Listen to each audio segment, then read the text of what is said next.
Dr. Eric Kelly III and a host of phenomenal speakers from all around the globe for this 7-day virtual event that you don't want to miss.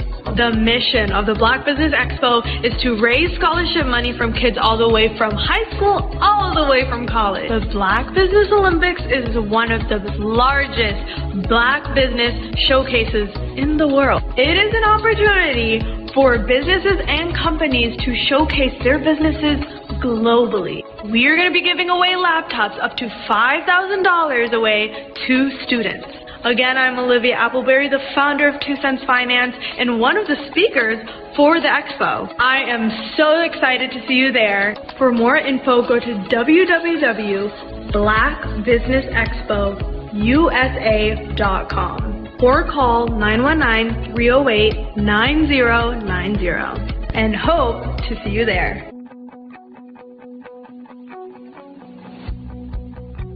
I am Black Business. From the moment I wake until the time I sleep. Yes, I am Black Business. I am Black Business. Tell me, are you Black Business? I am Black Business. Do you support Black businesses? Listen, I support Black business because I am Black Business. Black Business Expo, one of the largest business showcases in the history of Black business in the world. The world!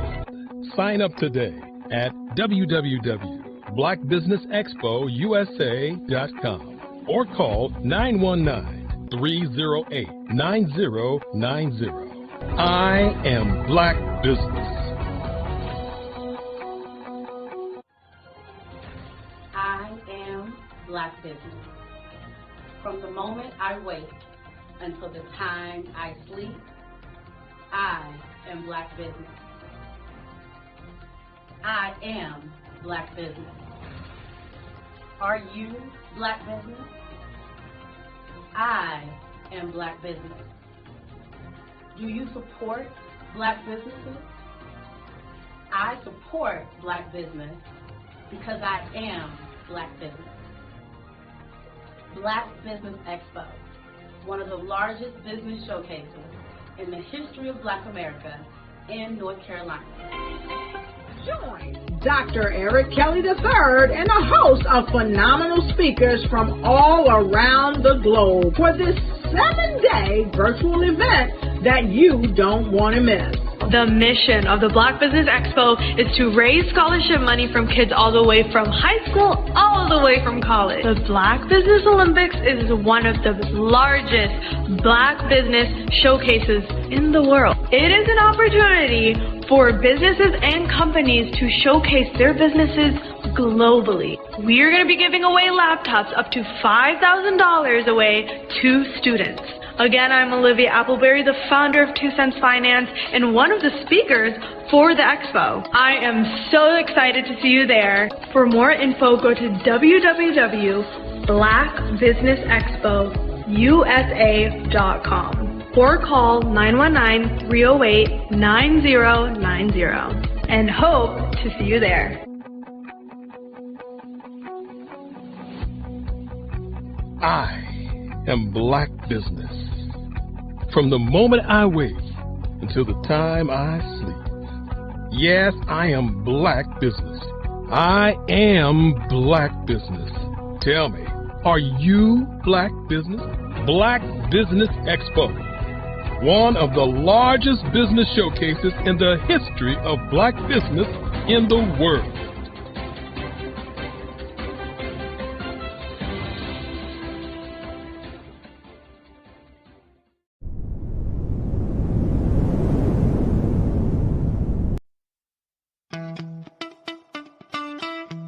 How many times have you been asked to help someone you didn't even know, a student, a business entrepreneur, or did you ever even ask, where did they end up?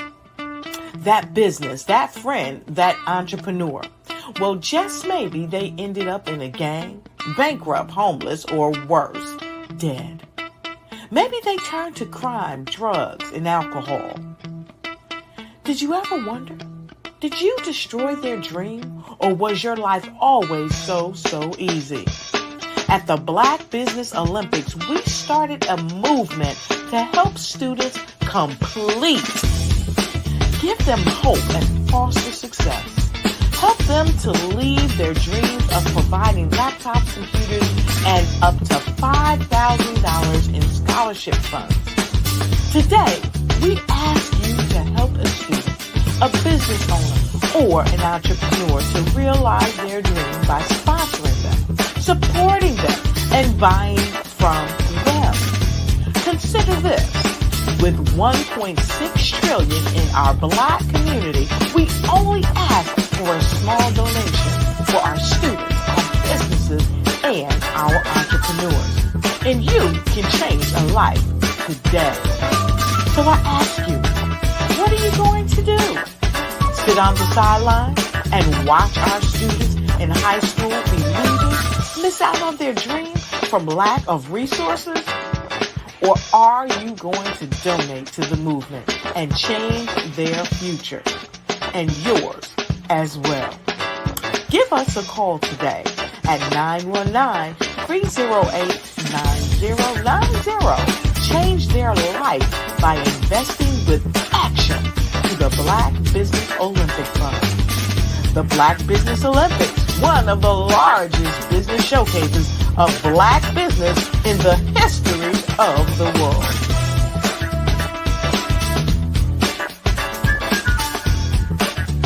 The Black Business Expo's mission is to raise funds for high school seniors going to college or K-12 entrepreneurs. This expo is a fundraiser for students. Please, you may go to www.blackbusinessexpousa.com to donate to the scholarship fund or use the Cash App at $BBXUSA. Our goal is to give laptops and up to $5,000 to 10 students. Students can register online at www.blackbusinessexpousa.com. Every dollar counts. Please donate to the Black Business Expo USA Scholarship Fund. The Black Business Network and Black Business Olympics are essential platforms for Black business owners globally. They provide the tools and support you need to succeed in today's competitive marketplace. Join us today as we collaborate together with businesses from around the world to support our children, students, and young future entrepreneurs, Black businesses and corporations. We raise funds for students going to college and young entrepreneurs who are aspiring to be business owners, and we invite you to be a contributor today. Visit the website www.blackbusinessexpousa.com to connect with and learn more about how the Black Business Network and Black Business Olympics can help you not only share your amazing business story to businesses, but also serve future generations. Hello, my name is David Jones, CEO and co-founder of the Hello LLC, where we help businesses build a culture, brand an experience, and leverage technology to pivot into Web3. Join the Black Business Network streaming live into Roku, Metaverse, STEM City, Black Multiverse Enterprises, Hulu, YouTube, iHeartRadio, Apple, Facebook, LinkedIn, Spotify, Twitch, and Google Podcasts. Tune in, turn on, and let's thrive.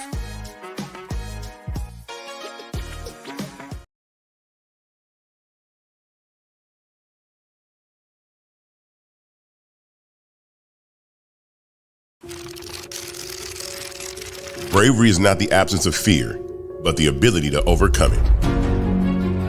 We stand for those who defy suppression, who speak out, and those who walk the road less traveled. Everyone deserves to be seen and their voices to be heard. We're sparking a movement, growing a community of creators united by the desire for freedom, choice, equity, and ownership. At Fanbase, it's all for one and one for all. We support each other to guide, promote, and uplift you in a place where you can unapologetically be yourself. A place where your voice, ideas, and creativity are not just welcomed, but celebrated. We are Black founded, minority funded, and supported by a diverse, inclusive, powerful community that believes in the strength of authenticity and individual choice. Regardless of success or background, we welcome you. The marginalized, the underappreciated, the successful, the superstar. We're for all who seek a space to express themselves freely, where they are rewarded for being their authentic, true self. We transcend labels because only we have the right to define ourselves. We are built for the brave, the culture, the creators, and for the future where everyone has a power to shape their own destiny, where all are empowered, voices are amplified, and freedom is embraced. For the first time, you have a chance to own the platform you helped make popular. It's a revolution, a movement in how we connect, create, and share. Everyone is a creator, and everyone has a fan base. Here, you can be you without limits.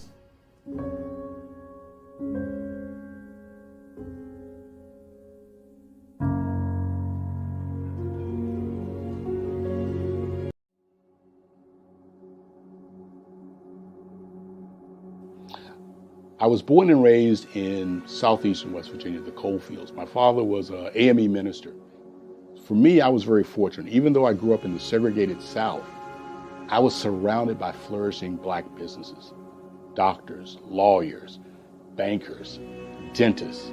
They were all there and they were all successful. And I guess that's part of my dream, is to see that success come back.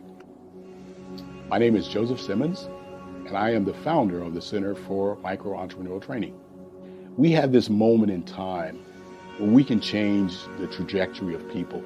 And our focus is on women, Black and brown entrepreneurs, and their access to capital, their ability to build thriving businesses, the ability to employ people. There's a study that showed that in those three communities, especially Black and brown communities, $1 stays in those communities for 30 minutes. In white community, $1 stays in their communities for 8 hours. So think about it. For you in a Black or brown community to get gas, to get food, to go to a restaurant, you've got to leave your community, take those dollars out of that community and take it to another community that's already being well served. So if we can reverse that, if we can go from 30 minutes to an hour to 2 hours, that's progress. That's what we need to do. I was with SCORE. And then in May of 2020, of course, the events happened in regards to the murder of George Floyd. The other thing that I was experiencing was the denials of federal funds for small businesses. And it revolved around one thing. These businesses were not being prepared for grants and for government programs. And I came up with the idea for the Center for Micro-Entrepreneurial based off those two things. Morgan Stanley had a report out in 2020, first quarter, and it talked about there were 3 groups that were massively devastated by COVID-19 on their business. That was 1, women, number 2, Black, and number 3, brown entrepreneurs. The research showed that they had less cash on hand, they had less opportunity to go into a bank and get money, and they were very dependent on family and friends to keep their business up and running. If we can focus on those 3 groups, then we can have a dramatic impact on our communities. Really, the focus is on 3 areas. And those 3 areas are 1, the people, number 2, the courses, and number 3, a support network. Here at CMAT, we will provide you with the fundamentals for generational success. And you will be creating a vibrant community by attending our 5-day immersive training course.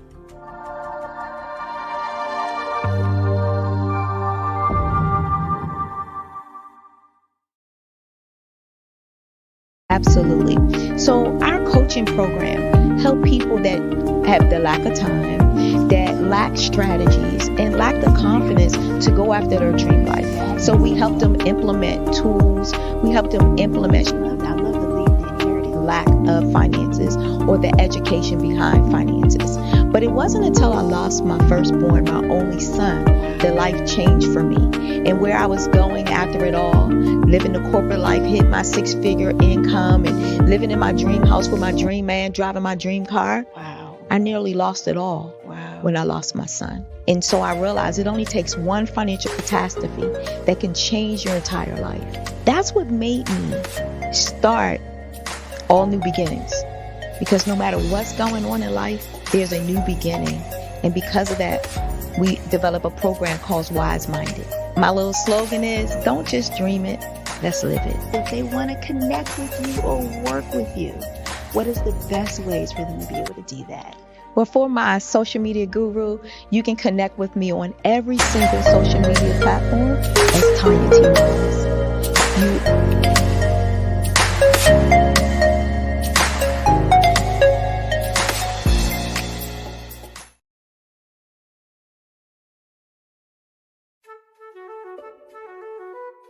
This is Dr. Arnold T. Petsworth. He's the owner of Petsworth Vet World, a veterinary clinic in Hopton, Connecticut. His patients include dog, cat, frog, fish, Goldie, dog, and this alpaca. Due to doctor-patient confidentiality, we can't tell you their names. Business at Vet World was steady, and then quarantine hit. Neighbors brought new four-legged friends into their homes. Bunnies. Bunnies everywhere. Dr. Petsworth welcomed these new patients with open arms. The only problem? There were more appointments than he could manage.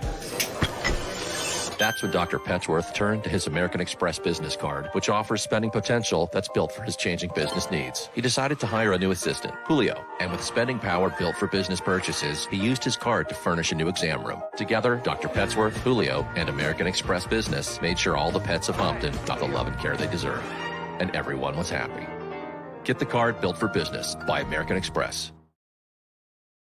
Follow the Brand TV broadcast host, Grant McGaugh, as he visits with top executives and entrepreneurs to find out their secrets of success with their personal brand. Follow the Brand TV broadcast host as he focuses on brand development to build better relationships, bring value to your business, relationships, and career. You will enjoy listening to each episode that is tailored to speak to you directly. If you're looking for this type of clarity in terms of building your brand, you have tuned into the right station.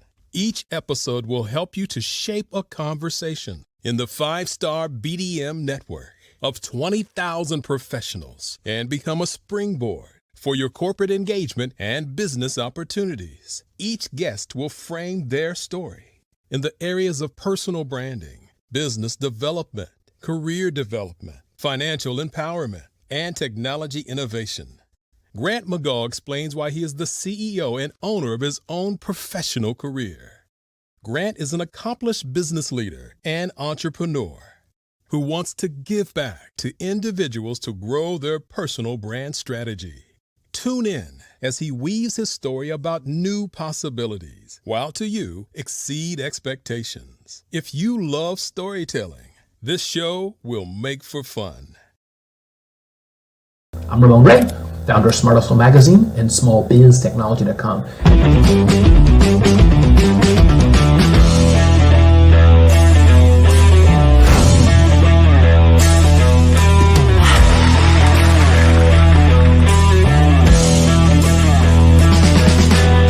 you're here today to celebrate small business success. Stand up on your feet.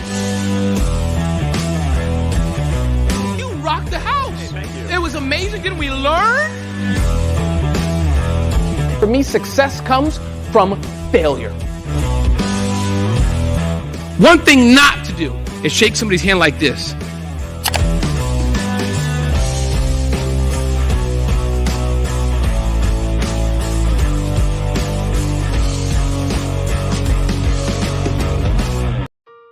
Hello, this is Israel, and I am CEO of Daydreams Interactive and author of Princess Planet. So, genius is common, and as a kid, I loved to daydream. Even as an adult, I love to daydream. And when my daughter became 6 and loved princess characters, but we just could not find the diversity that showed her, we created our own characters. So, for instance, you have Princess Nulu right here. Princess Nulu is from Uganda, and her genius is that she loves to take care of animals. She can actually even listen and hear what they say. And then we have Princess Isabella right here. Princess Isabella, She's from Cuba, and her genius is biochemistry. One day she hopes to eliminate disease. Then we have Princess Nia right here. And Princess Nia is based off of my daughter. And she is what she wants to be, the greatest dancer alive. So that's her genius. So what's your genius? My genius is my imagination. Genius is common.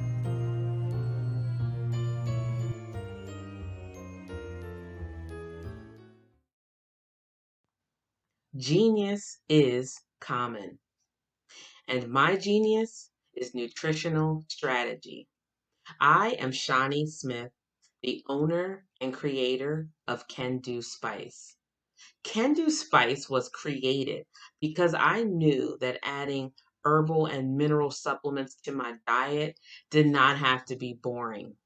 In fact, because I'm a food enthusiast, I knew I could create something flavorful and explosive that also had the benefit of adding herbal supplements such as sea moss, bladderwrack, burdock root, and black seed, just to name a few. I invite you to take this journey with me where we come together and take control of our nutritional health. It is my way of sharing my genius, the gift of flavor and the healing power of herbs to the world. What is your genius?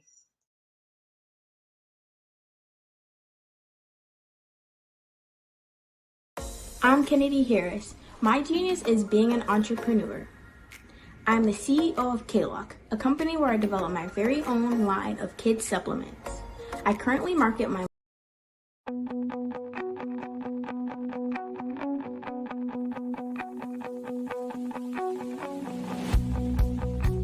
I am Black Business. From the moment I wake until the time I sleep. Yes, I am Black Business. I am Black Business. Tell me, are you Black Business? I am Black Business. Do you support Black businesses? Listen, I support Black business because I am Black Business. Black Business Expo, one of the largest business showcases in the history of Black business in the world. The world! Sign up today at www.blackbusinessexpousa.com or call 919-308-9090. I am Black Business.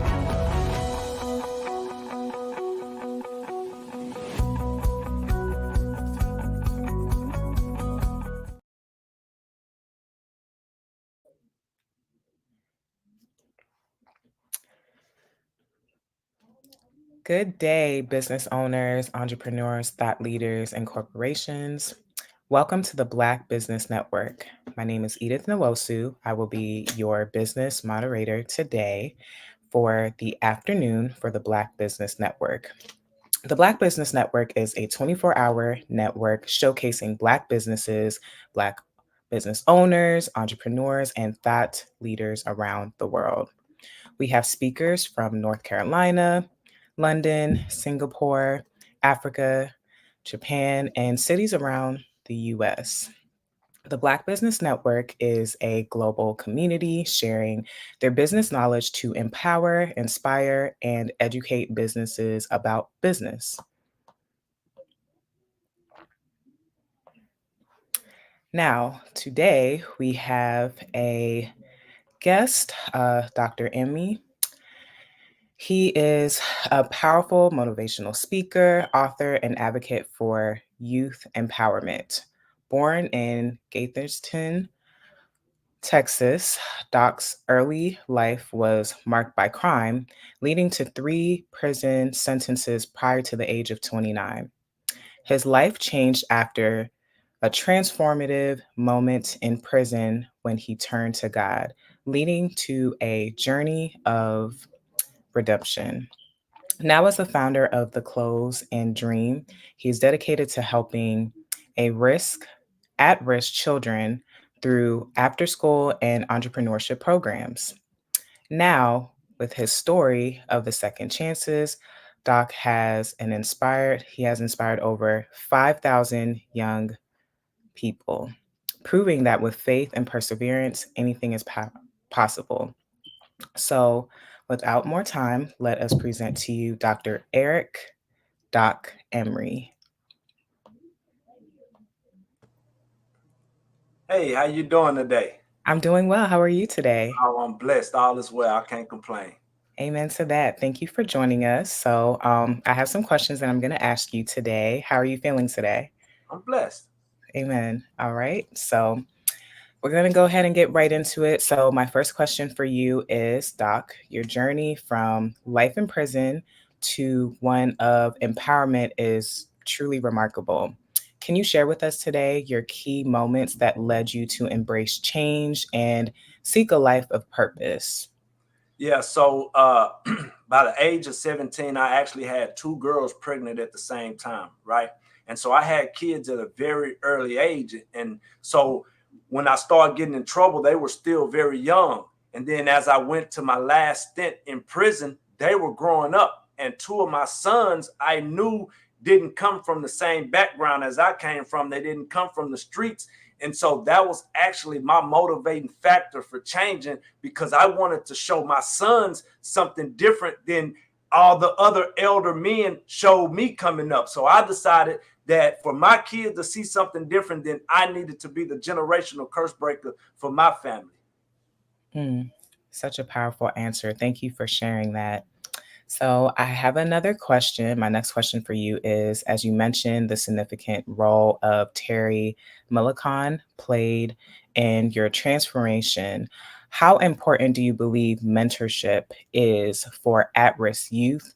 And what advice would you give to potential mentors that are seeking to make a difference? Mentors for at-risk youth are absolutely important, because a lot of times those mentors, they come from a different place than the at-risk youth come from. So they're able to show them something different, because 9 times out of 10, when at-risk youth are growing up, they're only seeing one way of life.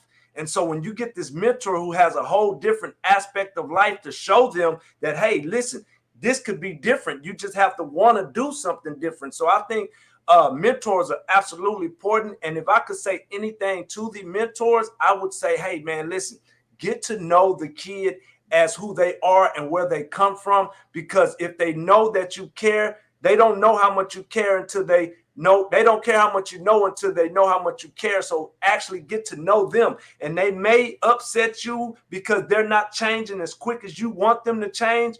Don't quit on them. Don't give up on them.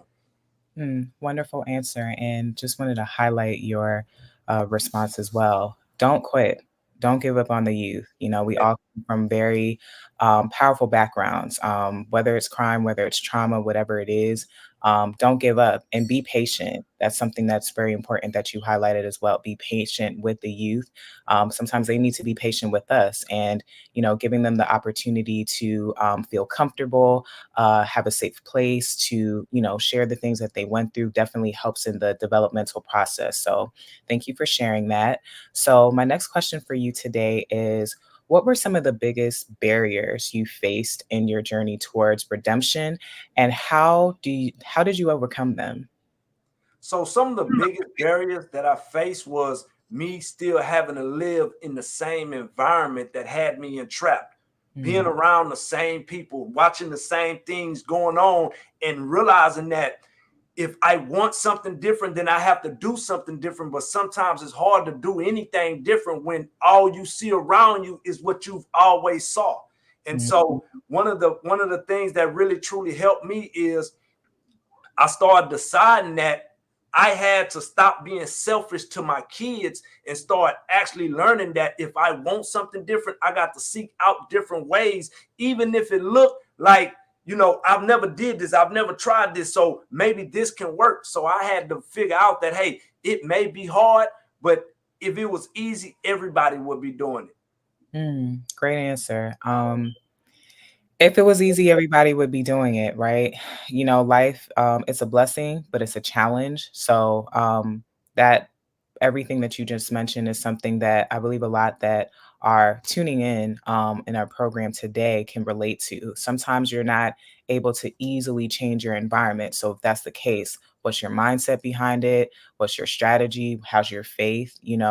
What is the approach that you're looking to take if your environment temporarily stays the same in order for you to pivot to a different environment? So thank you for sharing your thoughts in regards to that. And my next question for you is, what resources or information did you find most helpful in this transformation? Man, I started digging into that Bible, man. I started reading that Bible and I started learning and getting my faith stronger and started realizing that a lot of times, God has given us all a gift and a talent for us to operate. And so when you start truly understanding and learning who you are, then you're able to zone out a lot of other things that people tell you that you are. And so when you start figuring out it's easier for him to help guide you to the purpose and the plan that he have in your life. And so I started digging in that Bible, man, and it totally changed my life. Wow. Very powerful and very true. A lot of wisdom and understanding and guidance that is in the word and the Bible. So thank you for sharing your thoughts in regards to that. So my next question for you is, in your experience working with young people, what methods have you found most effective in engaging and empowering them to embrace change and strive for their dreams? Man, the first thing that I will say is get to know them.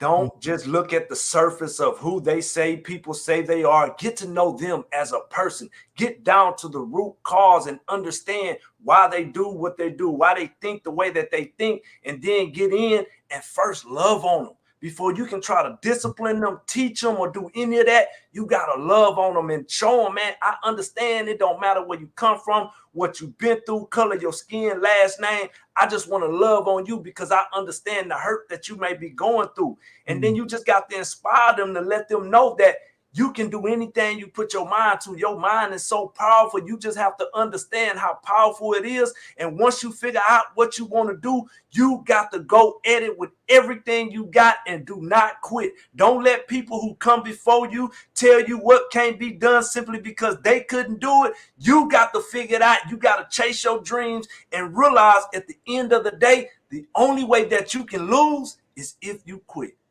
Mm. That's a powerful message right there. Definitely want to highlight some of the areas that you shared. Love, it covers the multitude of sins. I believe the scripture says that, and love is so powerful. Love is how we're able to forgive, how we're able to open up our minds to understand. And what you also touch bases on is just the power of our minds, right? A lot of times when we're overwhelmed by just negative emotions or maybe paying too much attention to our environments, these type of areas have an effect on this. So all of the areas that you mentioned is super important. Love on them. Don't give up. Don't give up. I think also for us as adults, children, as my mom said, children learn where they live. So us being, we don't have to be directly living in their homes, but we also are another product of the environment, their learning experience, their communities, their environments. This is something that's extremely important. So thank you for sharing all that you did in regards to that question. So my next question for you is, how has your faith influenced your approach to helping others, especially young people who may feel lost or hopeless?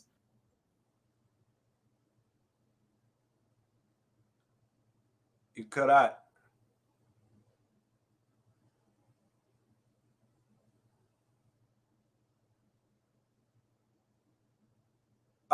I would just say that my faith really helped me a whole lot because it was times that I just felt like sometimes I couldn't do it. I felt like I couldn't do it, or I didn't have no other way to go. And I was always able to rely on God because the Bible says that he would never leave us nor forsake us. So I was able to lean on that, trust in that, build from that. And as the days went on and the days continually went, the hard things eventually became easy for me, and I just kept on going and I didn't stop. And now I can look back on my life and think about all the times that I thought about quitting, all the times that I wanted to stop that I didn't. And now I'm here to be able to be asked to come and speak on the show at the Black Business Network to give my story and give some of my expertise advice on this. So I know at the end of the day, you gotta have, everybody has faith in something. So you got to find what you have your faith in. You got to trust it, because we all have a higher power. My higher power is Jesus. And we just got to find what we have our faith in, and we got to continually trust it, and we got to believe it, and we got to know that he's going to always guide and lead us, and he'll never forsake us. And so once we start learning and living through those type of things, then we can know that at the end of the day, every plan and every purpose that he had for our life will all come to fruition. It's a lot of times that we want things to happen for us in our life, and we want them to happen, but it's all in his timing. And sometimes we're able to see what we want down the road, and we can go and try to get it, but it just don't be the time for it. And sometimes we mess off the opportunities that we thought we needed in that time. And when you realize that everything is going to happen all in his perfect timing, then everything is going to happen for you exactly when it's supposed to happen for you.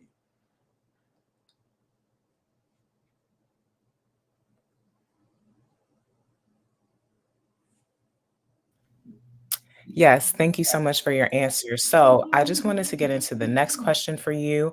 Um, so if you could share with us a background of your business and how you got started, and how that led you into today's present time. So like a lot of people know, my biological father was murdered when I was 6 months old. When I was 5 years old, my mother had a few complications with drugs, and me and my brother went and lived with my grandmother. And by the age of 11, I became a product of my environment. And by the age of 13, I dropped out of school.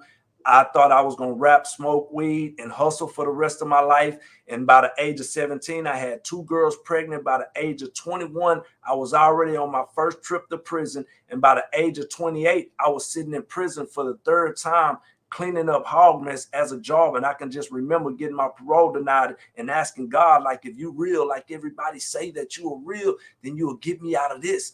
And that is what caused me to want to reach back to the youth, because I didn't have no male figure, no real positive male role model showing me and teaching me the ropes. And as I look out today, that's the same thing that I'm seeing. I'm seeing a lot of young, emotionally driven young men making decisions out of their emotions, just doing whatever they feel, not realizing that we got to stop and think. And I realize now that everything that I went through, all the hard stuff, all the heartbreaks, the red tape, everything has set me for a place as today to be able to reach to the at-risk youth in my community and other communities to show them, hey, listen, man, it doesn't matter where you come from, what you've been through, color your skin, last name, none of that matters. So we're closing a dream. We're going to open a youth development center for at-risk youth. Then we're going to have an after-school program for the kids. And then we're going to have an entrepreneurial school for like the kids that either done dropped out, they out there in the streets, they doing whatever they're doing, but they're not making no positive money. And we want to bring them into the Dream Center to show them that God gave you that dream for a reason. And I want to help show you how to unpack that dream, put it together, and then bring that dream to reality. So that's how Closing a Dream was started. Just all the stuff that I've been through in my life, God has shown me how to pack it and put it together and to turn around and give it to other people who was once me, that didn't have that positive role model. Powerful answer. Thank you for sharing that. So our next question for you is, are you actively involved in establishing after-school and entrepreneurship programs? And if so, what specific resources and information do you believe are critical for underprivileged youth to succeed? I would say first and foremost, yes, ma'am. I absolutely working on that. We got our 501c3 for Closing a Dream. I would say that it absolutely takes finances, it takes resources, but it's also going to take people who actually want to help, that really truly love the youth. Because you got to understand, with everything that's going on right now in the communities and all over the world, a lot of bad apples have given a whole bunch of bad names. So a lot of times these people are not wanting to deal with at-risk youth because they feel like, well, hey, it's not my kids, so I don't want to have to deal and mess with them. And because they're not directly influencing my household, not realizing that at some point these kids will indirectly influence your household, because without getting the right environment, the right motivation, and the right encouragement, this may be the same child that snatches your wife's purse coming out of Walmart, or introducing your kids to drugs, or kill one of your kids. So I think just getting the right resources, the right people around that really truly love children, that really want to put hands on ground and boots on the ground to help these kids. And so I believe that's the main thing that we got to do to get the things that we need for these at-risk youth. We got to work together and do whatever we need to do, and just put the plan together and show them that it's people out here that love you and want to help you. Thank you for sharing all of your answers today. For anyone that's looking to get in touch with you, how can they be able to get in touch with you? You can hit me on my website, www.docamyspeaks.com. You can hit me on Facebook, Edward Amy, Instagram at Doc Amy Speaks, TikTok at Doc Amy Speaks. You can call my phone, 409-939-6588. Those are all ways that you can get in contact with me, and I would love to talk to you. If you got at-risk youth that you feel like need to be mentored, talked to, or showed a different way, I'm your man. I travel the country talking in schools. I still go back into the prison system, talk to these men. I go in detention centers and talk to the kids. So if you need somebody that really, truly love the kids of today, I'm your man. Well, that is wonderful. Thank you so much for joining us, and see you on the other side. Thank you. Phenomenal Tanya T. Wise, who is here from the great state of Maryland. Tanya, welcome, and thank you for being with us today. Can you indulge our audience a little bit and tell them just a little bit more about who you are and what it is that you do? Well, I love being able to talk to people and have a magnetic attitude, being able to just show them. So I always like to say, level up is Coach at Tanya T. Wise here. So can you tell our audience, just give them a teaser about what your presentation will be about? So my philosophy is that we should all be living our dream life. So tomorrow I'm going to talk about how you start living your dream life. What are some of the things that you thought about in your childhood that you just kind of let go and dormant? Wow. And I want to reignite that and just give you some pointers and some tips, some tools, some strategies to be able to start living your best life now. And guess what, Rhonda? And leave it inheritance for your legacy. Oh my goodness. Okay, I know that's resonating with a lot of people. I've heard that you have a dynamic coaching program. Can you tell us a little bit more about that? Absolutely. So our coaching program help people that have the lack of time, that lack strategies, and lack the confidence to go after their dream life. So we help them implement tools, we help them implement strategies, as well as give them resources so that they can live their best life now and leave that inheritance. Wow. Oh, I love that. I love the leave the inheritance part. Listen, you are dropping some major nuggets, and I know a lot of what you're saying is resonating with a lot of people, but I think we're all curious. How did you even make this transition into the speaking and coaching arena? What's the story behind this? So I started out in finance, and I realized that a lot of people don't necessarily go after their dream life because of the lack of finances or the education behind finances. But it wasn't until I lost my firstborn, my only son, that life changed for me. And where I was going after it all, living the corporate life, hit my 6-figure income and living in my dream house with my dream man, driving my dream car. I nearly lost it all when I lost my son. And so I realized it only takes one financial catastrophe that can change your entire life. That's what made me start All New Beginnings. Because no matter what's going on in life, there's a new beginning. And because of that, we develop a program called Wise Minded. My little slogan is, don't just dream it, let's live it. If they want to connect with you or work with you, what is the best ways for them to be able to do that? Well, for my social media guru, you can connect with me on every single social media platform as Tanya T. Wise. Over the past few years, we've seen the growth of existing and new initiatives focused on financial inclusion, building global networks, and reducing the wealth gap in response to the idea there's not enough seats at the table. Whether their outcomes are to increase the representation of Black executives on corporate boards, ensure an inclusive global economy, or to create new U.S. African commercial pathways. The strategies are often carried out by separate programs. The question is, should they be? With the continent of Africa being home to more than half of the world's fastest growing economies, the youngest workforce, over 400 companies generating more than $1 billion annually, 700 generating more than $500 million annually that are poised for growth, and being the destination of nearly $5 billion in venture capital in 2021. Diversifying U.S. and Africa commercial engagement by building bridges between African businesses and their U.S. diaspora should begin being seen as mutually beneficial. From helping to reduce Africa's enormous capital gap to catalyzing two-way trade opportunities, the COVID-19 global pandemic hopefully has taught us that global challenges and opportunities are more interconnected than we thought. During the pandemic, African companies like Unicorn Flutterwave, insurance provider Reliance Health, ride-hailing app Yasir, and 54Gene, the continent's first bank of DNA on people of African descent, proved that when African companies have access to networks, capital, and information, they grow big, grow fast, and create solutions that are valuable to the world. This is why Be Direct was created. We are the first U.S.-based but African-centric board preparedness and board search company designed to connect U.S. Black talent and corporations to African businesses.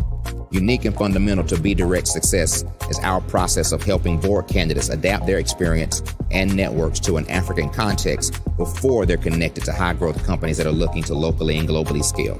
From our focus groups with African business execs and government leaders, we don't ignore the sentiment that business is easy, but people are hard.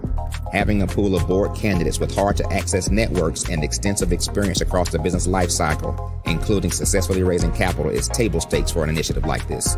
So yes, we have that. But corporate or entrepreneurial success in the U.S. does not guarantee success in Africa.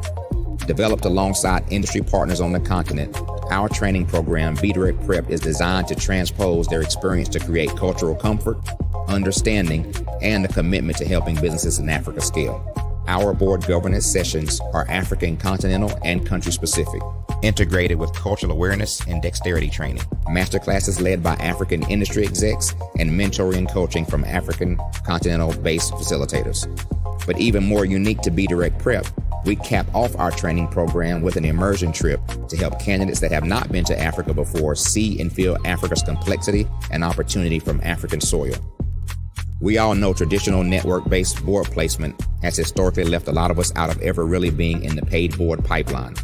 Our strategy supports the work of many great organizations that are successfully filling seats at U.S. board tables by creating more tables for those that are still left on the sideline. It's time to start seeing the role and value of U.S. Black talent and businesses on the continent of Africa differently.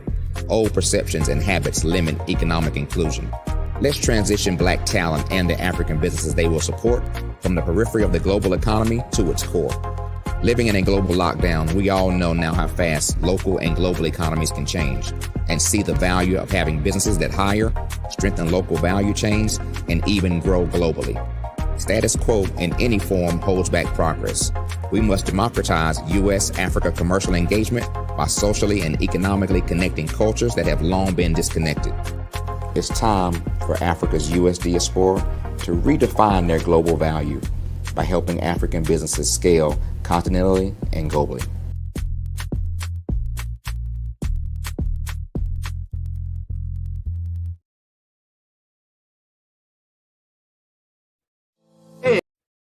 Hey everyone, it's Grant McGaw, CEO of 5-Star BDM and host of the award-winning Follow the Brand podcast and TV series, where I help you to build a 5-star brand that people will follow.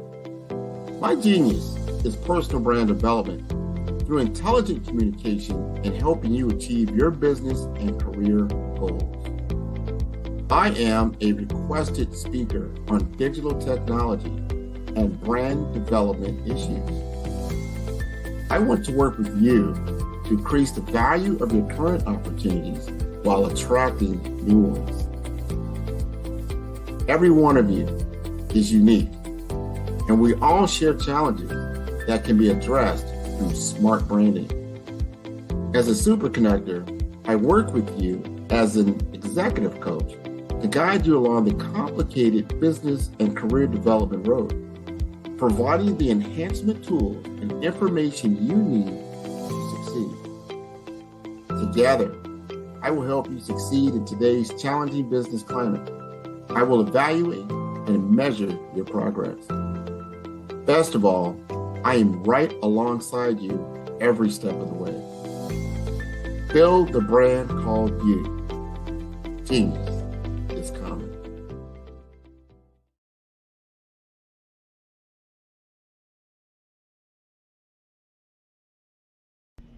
Why do I do what I do? You know, my life coach asked me that a few years ago. And she said, Tony, what's your why? And I told her, and she said, girl, you've already accomplished that. Perhaps you need a new why. Hi, Tony Harris, Amy Hoydu with Say It Said Marketing, one of your students. And just wanted to say thank you, Tony Harris, for spending so much time with me and giving me that boost in my business that I so drastically needed.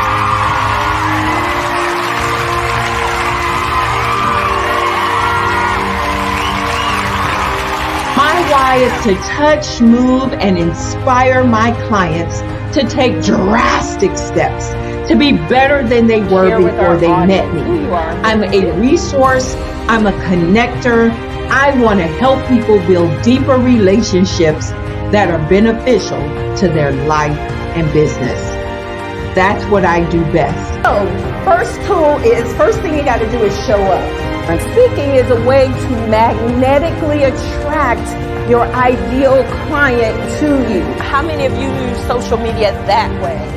Absolutely, and this is how you look to the world. Drastic steps are the steps that are needed to be successful. And my business is drastic denotes a mindset. Getting out of your comfort zone. Doing something that you don't necessarily feel comfortable doing, want to do, but you know it's a necessary step to be successful in your business. I get the most satisfaction when I see my connections flourishing into relationships long after I am gone. Hi, my name is Jasmine Augustine with Media Jasmine, and I've joined several networking and referral groups in the area. And Network in Action Northeast Houston with Tony Harris Taylor is one of the best organizations that I've joined. I love that piece of what I do, and it is what fuels my fire.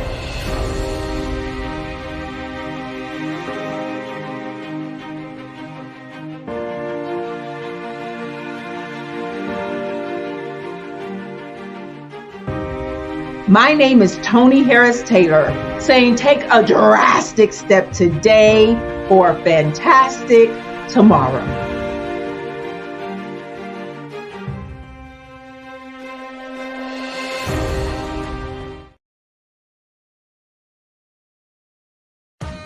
Are you an innovative entrepreneur or business owner ready to embrace the future of business transformation? The world is evolving at an unprecedented pace, and it's crucial to adapt and pivot towards success in this dynamic landscape. At the Hello LLC, we are dedicated to guiding you through this transformative journey, offering a comprehensive suite of services that extend beyond the metaverse and 3D immersive experiences. Our mission is to empower businesses and brands by assisting them in building, branding, systemizing, and automating their operations. We specialize in steering businesses from a two-dimensional existence to a thriving three-dimensional presence, where opportunities abound. We help businesses harness the power of technology to work smarter, not harder, enabling them to operate efficiently and stay ahead of the curve. Our diverse range of services includes Our Biz in a Box is a complete business solution package designed to jumpstart your entrepreneurial journey. From strategic planning to digital infrastructure, we've got you covered. Your one app, one tap solution. Our Motion Work AI videos transform your brand storytelling with our cutting-edge AI-driven video production, captivating your audience like never before. Our 3D VR environments will step you into the future of immersive experiences. With our custom 3D virtual reality environments that engage and captivate your customers. Lastly, in our Pivot membership program, we offer tailored guidance and support to either show you, teach you, or take care of the transformation process for you. According to a 2023 study by Fundera, a staggering 28% of small businesses in the United States do not have an online presence. This statistic underscores the importance of embracing digital transformation. Having a website is more than just an online presence, it's a gateway to unlocking numerous benefits, including reaching a broader audience. Showcasing your products or services, generating leads and sales, establishing trust, providing customer support, and maintaining competitiveness within your industry. The Hello LLC is committed to helping you excel in all these aspects of modern business, not just limited to the metaverse alone. Why should you choose the Hello LLC to navigate this transformational journey? By partnering with us and harnessing cutting-edge technology, you can provide immersive experiences for your customers, expand your global reach, reduce operational costs, and enhance brand recognition, all while working with a company that holds integrity in high regard. Our commitment to ethical and principled business practices ensures that your journey towards success is not only innovative, it is also firmly rooted in trust and transparency. Don't wait. Take the first step towards a brighter business future. Contact us today to explore how we can support you in developing a remarkable digital presence and immersive experience that will leave a lasting impression.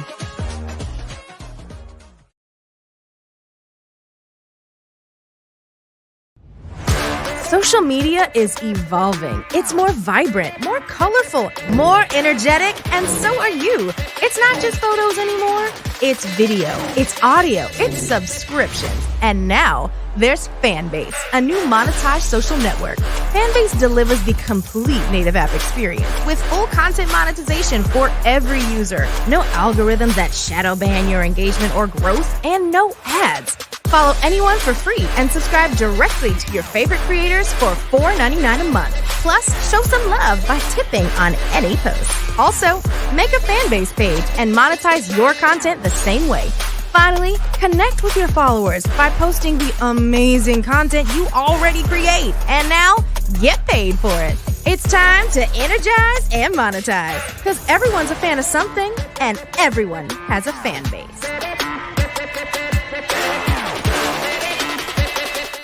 Phenomenal Tanya T. Wise, who is here from the great state of Maryland. Tanya, welcome and thank you for being with us today. Can you indulge our audience a little bit and tell them just a little bit more about who you are and what it is that you do? Well, I love being able to talk to people and have a magnetic attitude, being able to just show them. So I always like to say, level up is Coach at Tanya T. Wise here. So can you tell our audience, just give them a teaser about what your presentation will be about? So my philosophy is that we should all be living our dream life. So tomorrow I'm going to talk about how you start living your dream life. What are some of the things that you thought about in your childhood that you just kind of let go and dormant? Wow. And I want to reignite that and just give you some pointers and some tips, some tools, some strategies to be able to start living your best life now. And guess what, Akwanda? And leave it inheritance for your legacy. Oh my goodness. Okay, I know that's resonating with a lot of people. I've heard that you have a dynamic coaching program. Can you tell us a little bit more about that? Absolutely. So our coaching program help people that have the lack of time, that lack strategies, and lack the confidence to go after their dream life. So we help them implement tools, we help them implement strategies, as well as give them resources so that they can live their best life now and leave that inheritance. Wow. Oh, I love that. I love the leave the inheritance part. Listen, you are dropping some major nuggets, and I know a lot of what you're saying is resonating with a lot of people, but I think we're all curious. How did you even make this transition into the speaking and coaching arena? What's the story behind this? So I started out in finance, and I realized that a lot of people don't necessarily go after their dream life because of the lack of finances or the education behind finances. But it wasn't until I lost my firstborn, my only son, that life changed for me. And where I was going after it all, living the corporate life, hit my 6-figure income and living in my dream house with my dream man, driving my dream car. I nearly lost it all when I lost my son. And so I realized it only takes one financial catastrophe that can change your entire life. That's what made me start All New Beginnings.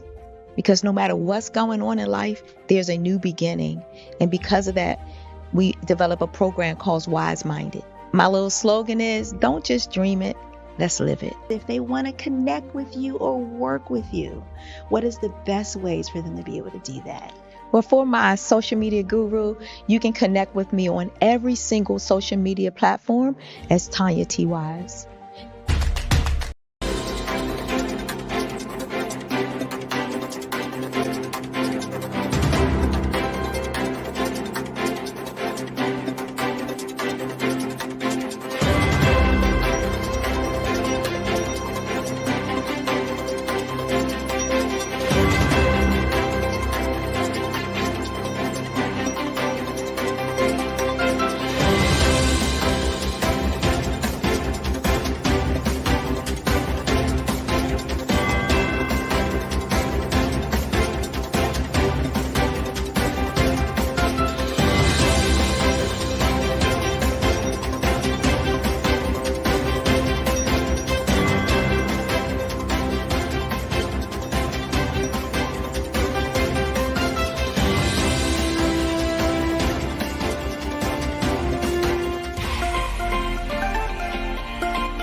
Dr. Eric Kelly III, and a host of phenomenal speakers from all around the globe for this 7-day virtual event that you don't want to miss. The mission of the Black Business Expo is to raise scholarship money from kids all the way from high school all the way from college. The Black Business Olympics is one of the largest Black business showcases in the world. It is an opportunity for businesses and companies to showcase their businesses globally. We are going to be giving away laptops up to $5,000 away to students. Again, I'm Olivia Appleberry, the founder of 2 Cents Finance and one of the speakers for the expo. I am so excited to see you there. For more info, go to www.blackbusinessexpousa.com or call 919-308-9090 and hope to see you there.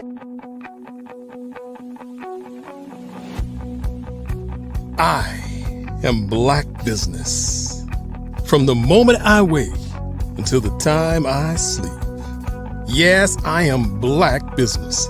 I am Black Business.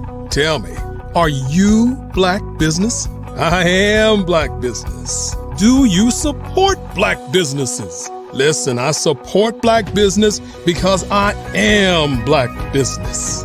Black Business Expo, one of the largest business showcases in the history of Black business in the world. The world!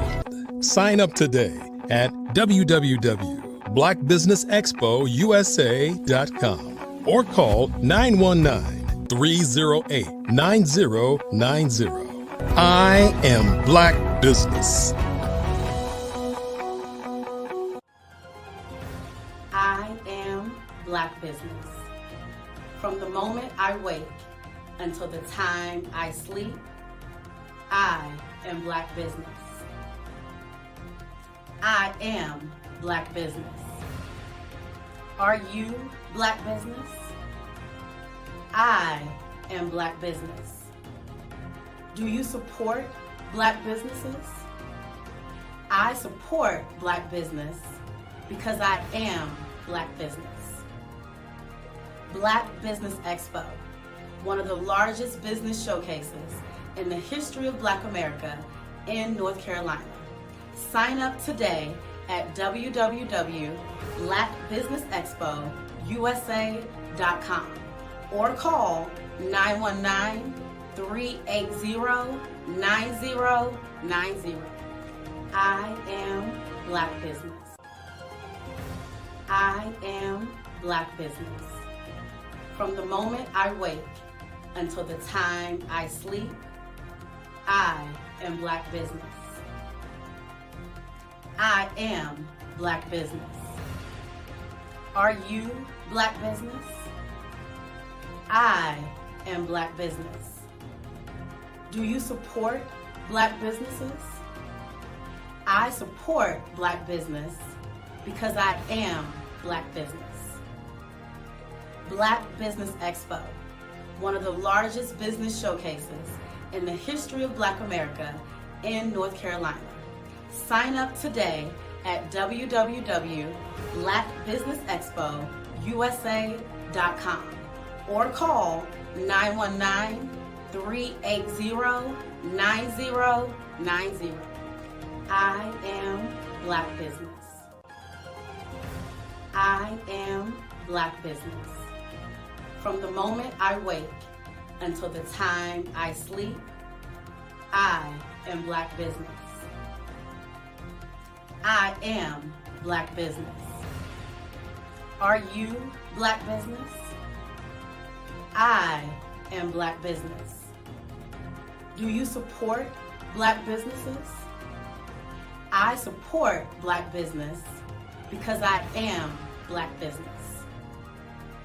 Black Business Expo, one of the largest business showcases in the history of Black America in North Carolina.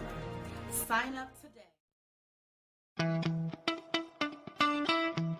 How many times have you been asked to help someone you didn't even know, a student, a business entrepreneur, or did you ever even ask, where did they end up? that business, that friend, that entrepreneur. Well, just maybe they ended up in a gang, bankrupt, homeless, or worse, dead. Maybe they turned to crime, drugs, and alcohol. Did you ever wonder? Did you destroy their dream, or was your life always so easy? At the Black Business Olympics, we started a movement to help students complete. Give them hope and foster success. Help them to leave their dreams of providing laptops, computers, and up to $5,000 in scholarship funds. Today, we ask you to help a student, a business owner, or an entrepreneur to realize their dream by sponsoring them, supporting them, and buying from them. Consider this. With $1.6 trillion in our Black community, we only ask for a small donation for our students, our businesses, and our entrepreneurs. And you can change a life today. So I ask you, what are you going to do? Sit on the sideline and watch our students in high school be leaving, miss out on their dream from lack of resources? Or are you going to donate to the movement and change their future and yours as well? Give us a call today at 919-308-9090. Change their life by investing with action to the Black Business Olympic Fund. The Black Business Olympics, one of the largest business showcases of Black business in the history of the world.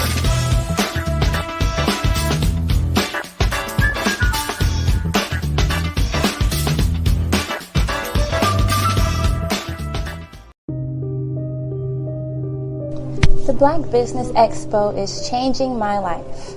This year, they are giving away laptops and even $5,000 in cash to students just like me.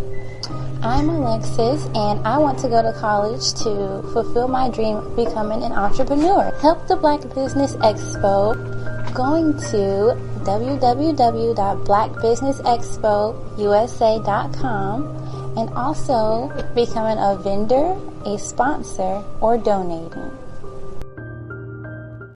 The Black Business Expo's mission is to raise funds for high school seniors going to college or K through 12 entrepreneurs. This expo is a fundraiser for students. Please, you may go to www.blackbusinessexpousa.com to donate to the scholarship fund or use the Cash App at $BBXUSA. Our goal is to give laptops and up to $5,000 to 10 students. Students can register online at www.blackbusinessexpousa.com. Every dollar counts. Please donate to the Black Business Expo USA Scholarship Fund. The Black Business Network and Black Business Olympics are essential platforms for Black business owners globally. They provide the tools and support you need to succeed in today's competitive marketplace. Join us today as we collaborate together with businesses from around the world to support our children, students, and young future entrepreneurs, Black businesses, and corporations. We raise funds for students going to college and young entrepreneurs who are aspiring to be business owners, and we invite you to be a contributor today. Visit the website www.blackbusinessexpousa.com to connect with and learn more about how the Black Business Network and Black Business Olympics can help you not only share your amazing business story to businesses, but also serve future generations. Hello, my name is David Jones, CEO and co-founder of the Hello LLC, where we help businesses build a culture, brand and experience, and leverage technology to pivot into Web3. Join the Black Business Network streaming live into Roku, Metaverse, STEM City, Black Multiverse Enterprises, Hulu, YouTube, iHeartRadio, Apple, Facebook, LinkedIn, Spotify, Twitch, and Google Podcasts. Tune in, turn on, and let's thrive.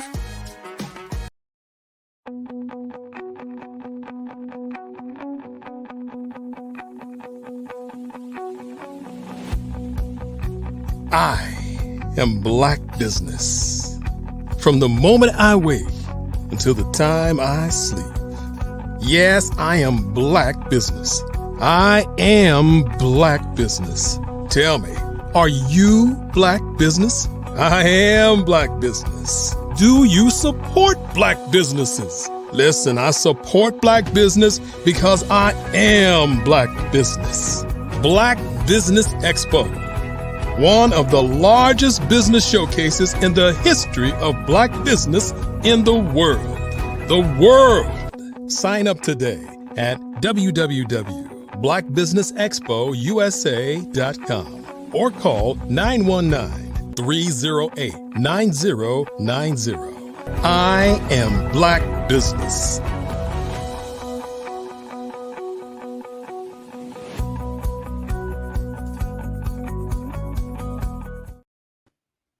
Welcome back. Today we have a presentation with Renee Miller, who is a dynamic visionary with a heart for empowering Black communities.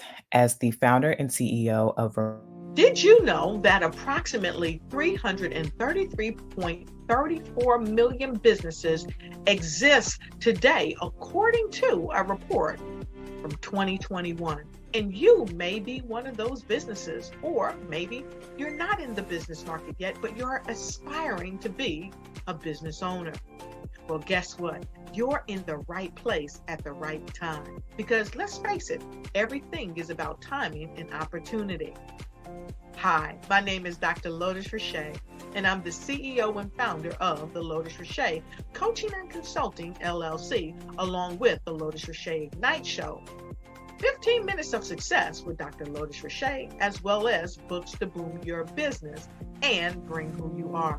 And today, I want to bring this amazing message to you about the Black Business Network and the Black Business Olympics. See, the Black Business Network and the Black Business Olympics is designed to help people just like you, that's right, that look like me, to take their business to the next level. Not just in your front yard or your backyard, but globally. The Black Business Network and Black Business Olympics is designed not to just help you survive, but to help you thrive. So join us today as we come together with businesses all around the world to support our students, our children, our young teens, our young entrepreneurs. What we do is we come together to help raise funds for students who are aspiring to be business entrepreneurs, who are aspiring and who are thriving in college. We endow them with a wonderful opportunity to gain scholarship of either a laptop or several thousands of dollars. And we invite you to help be a contributor to this amazing opportunity to help someone that looks just like you.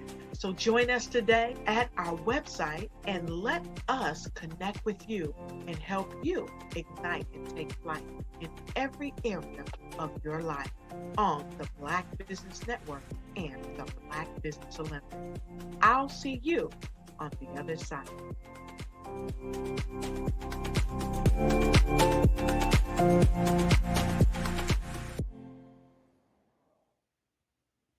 Good day, business owners, entrepreneurs, thought leaders, and corporations.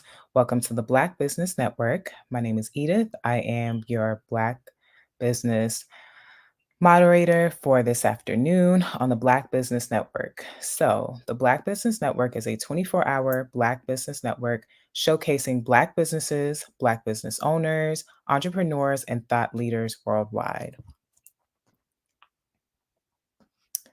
Today, we will have a presentation with Renee Miller, who is a dynamic visionary with a heart for empowering Black businesses communities. As CEO and founder of Remember Who You Are, Enterprise Incorporated, and the Love Camp, Renee contributes her sharp business acumen and her deep passion for personal growth and transformation. An advisory board member of the Maryland Black Chamber of Commerce, certified coach, speaker, author, and author of Seasons of Love, Love Journey, 90 Days to Positive change and growth journey. She will be doing a presentation.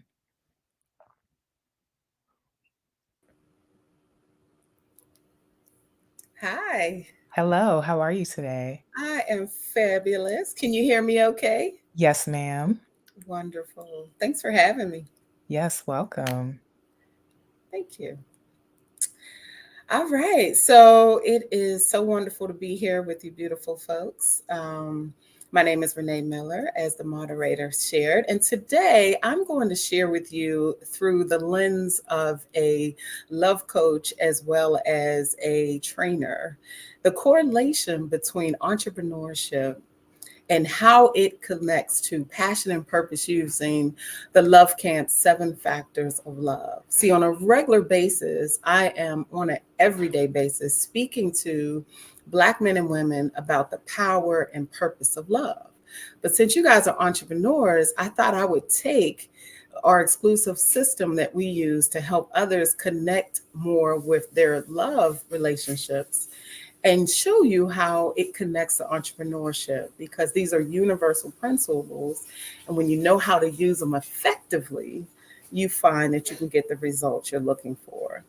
So let me tell you a little bit about me so you have an idea of why this is so important. Not only what was shared in my bio, why I'm passionate about helping Black folks in our community and our culture, but I've always been someone who believed wholeheartedly about being intentional and having your purpose for your life and your vision show up everywhere you go. And sometimes I didn't always do that. And so when I look back over my what I consider hustle in college, where I was part-time making money, but desiring to find my purpose and my rhythm, to my full-fledged company with the Love Camp and everything in between, I have realized that the entrepreneurship journey for me was not easy. And it's still not easy. If I can be real transparent, it's just not easy. And so I want to talk a little bit about our 7 factors of love and how these 7 factors of love will show you how when you start with yourself first, and then you use them and apply them out in your business world, with your community, with your customers, with your clients, with your partners, you will find not only your passion for what you do showing up, but your alignment and your purpose with what you do more intentionally. See, I'm big on how can we strengthen ourselves using our passion and our purpose so that our communities are a better reflection of our passion and purpose. We all have heard different things about entrepreneurship and how we move with each other. And I want us to be a better reflection of who we are in our businesses. So without delaying what those 7 factors are, I want to tell you first the various ways that I realized my entrepreneurship journey wasn't aligned. I'm going to tell you that, then I'm going to tell you the 7 factors. So when I first left my first position, when I was right out of college, I was looking for freedom. I was excited. I was like, I have skills. I'm not doing this 9 to 5. I'm doing an entrepreneurship thing. I'm out. So I left. And because I had an accounting degree, I became a bookkeeper by contract. Well, here's the thing. I hated accounting. Just because I had a degree did not mean that that was what I was supposed to do. So when I actually was doing it as a business, being the bookkeeper to support the accountant, I felt miserably because there was no passion. There was just a desire to have freedom, with the thought that, oh, well, I'm qualified. All I need is the degree and the experience. And then fast forward, went back into the corporate space. Fast forward later, I learned that training was a thing where you could, I was still pretty young, and I learned that training was a thing where you could travel all over the country and even the world training for this particular company. Colleague pulled me in. I knew I loved to train. I knew I was great at it. Again, seeking freedom. Here's the problem. The topics that I was training about, I didn't enjoy. I did well, but I did not enjoy. So again, I wasn't in a line. So I didn't do very well. And there was a lot of sales connected to it, but I didn't know that. So I left that entrepreneurship journey, went back into the workforce. Third time, I actually went into a position where I was at this point now a certified coach, had been doing executive coaching for quite a few executives. And they asked if I wanted to be a partner. And I was grateful for that because, again, freedom, right? You hear the theme, freedom. And also, to have no limit on my income, entrepreneurship, right? It's some of the main two things we think about when we want to become our own entrepreneurs, our own boss, write our own chart, our own path. And that did not work out because what I learned is that I did not enjoy being behind a computer 8 hours out of the day coaching about topics that did not feel like was supporting my community or my passion or didn't align with who I am. Fast forward today, after working as a middle to senior manager and making a difference in a corporation, I left again. This time, it's all in alignment. So let me tell you what I did that made the difference with my entrepreneurship journey that I think will help you. Going to these 7 factors of love, they are attraction, communication, honesty, respect, trust, vulnerability, and safety. I used every single factor to finally get to a place where not only was my passion, my purpose, my desire for freedom, my desire for unlimited income, and my desire to make a difference in my community all line up. Well, how did I do that?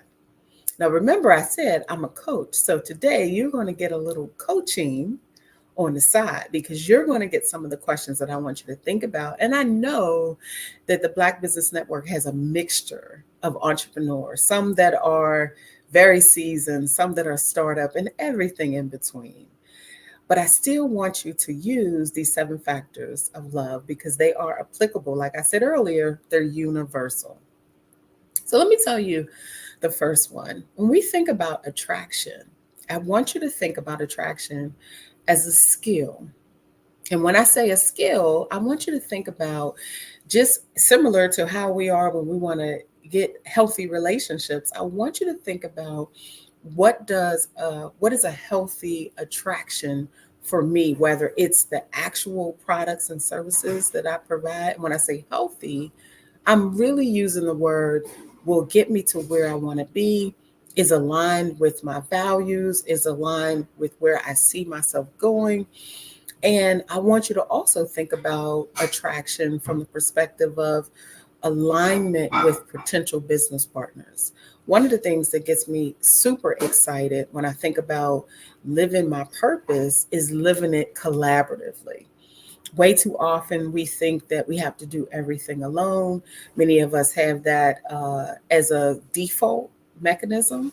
And I want us to change that because at the end of the day, when we use attraction where we're attracting the right people because we've vetted them, we've evaluated truly who we are, what our principles are, what's important to us. Is there synergy that happens? Then we can use attraction as a healthy skill to pull into us the circumstances we want for our business, the criteria that we want for our business. But we first got to be able to ground ourselves and ask ourselves, what is it that I really, really need? And I ask my clients that all the time, and they're like, sometimes they get it and they can rattle it off, but a lot of times they're like, no one's ever thought about that. No one's ever asked me that for me to think about it.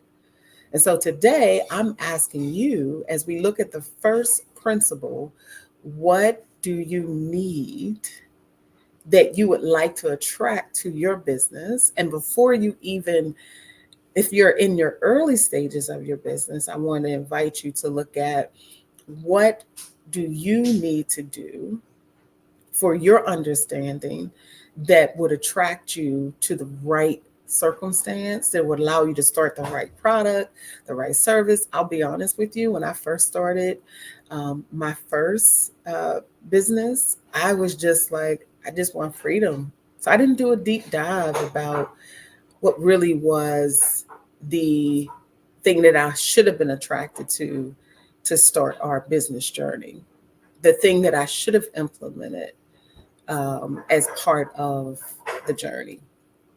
So I just want you to think about that. What do you need as an attraction tool or skill? Let's say skill, to pull to you the things that would really source your business and really source you, because you are a big part. You are the center of the business, so to speak. And so we want you to be able to be in your best self so that you can actually attract the things, the people, the circumstances, the resources that you need. The next factor is communication. Now, I could say so much about this because this is our number one factor on the Love Camp side when we're dealing with individuals that want to learn healthy relationship skills. And like I said earlier, it's transferable to you as an entrepreneur. And what I mean by communication is, one, I want you to look at everything from what do you communicate to yourself when things are rough, when things are hard, when you're showing up in ways that business isn't necessarily as easy or as clear or as fluid as you want it to be. What do you communicate to yourself? What kind of messages do you say to yourself?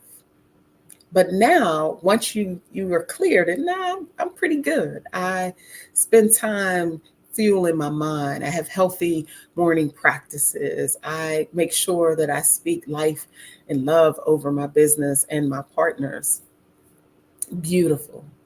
Now we're going to look at communication from a perspective of how do you communicate with your potential client, your current client, your business partners. I recently was thinking about this because I am the company that I created. I'm a founder for the Black Ambition Prize. And if you haven't looked it up, I would definitely invite you to look it up. It's a very prestigious, from what I'm hearing. It's very, very new. It's only 3 years, but it's an initiative that Pharrell Williams has implemented for more entrepreneurs. But one of the things that we were talking about as a semifinalist is the importance of how we communicate with everything from potential clients to customers to future investors. And so you want to look at what do you communicate, whether it's through your messaging, your body language, and or your services and your actions. Because again, we're talking about your alignment with purpose and passion. And you can't be passionate about your business, but communicating something different in your services, the way you follow up, the way you communicate the business or service that you provide. And so just like in our relationship building, communication is not just a verbal action. It is a message. It's connected to your branding, but sometimes it's a message that isn't words. It's a message that the world sees out there. And so you want to ask yourself, when you think about communication, what are you communicating that is in alignment with what you want to communicate? And if it's not in alignment, what changes do you need to make? What things do you need to say different? Perhaps you need to do more email marketing so you communicate what you're doing. I know for me, I need to communicate more of what the Love Camp is doing, because people are like, oh my gosh, I didn't know you offer retreats, and I didn't know you're going to Bali, and I didn't know, people say that all the time. So even for myself, I have committed to communicating more often, more frequent, and more effectively, quite honestly, because our businesses are a reflection of the effort and the work that we put into them. And what we communicate, whether verbal or nonverbal, is really key in what we're trying to accomplish. So I want you to think about it. I want you to say, what am I truly communicating? What message do I want to say the most? And I tell my clients sometimes, take a pulse of your business, whether it's talking to your current clients. I do that all the time in my Seasons of Love program. I ask people like, hey, why do you show up every week? What is it about this particular program that speaks to you? Maybe it's you putting a survey on your website. So you're communicating to them that I care about what you have to say. Your thoughts about our business are very important. The next factor that I want to share is honesty. Honesty. And just in the traditional fashion of everything that I've been talking about, you are who we're going to start with first. So are you honest with yourself?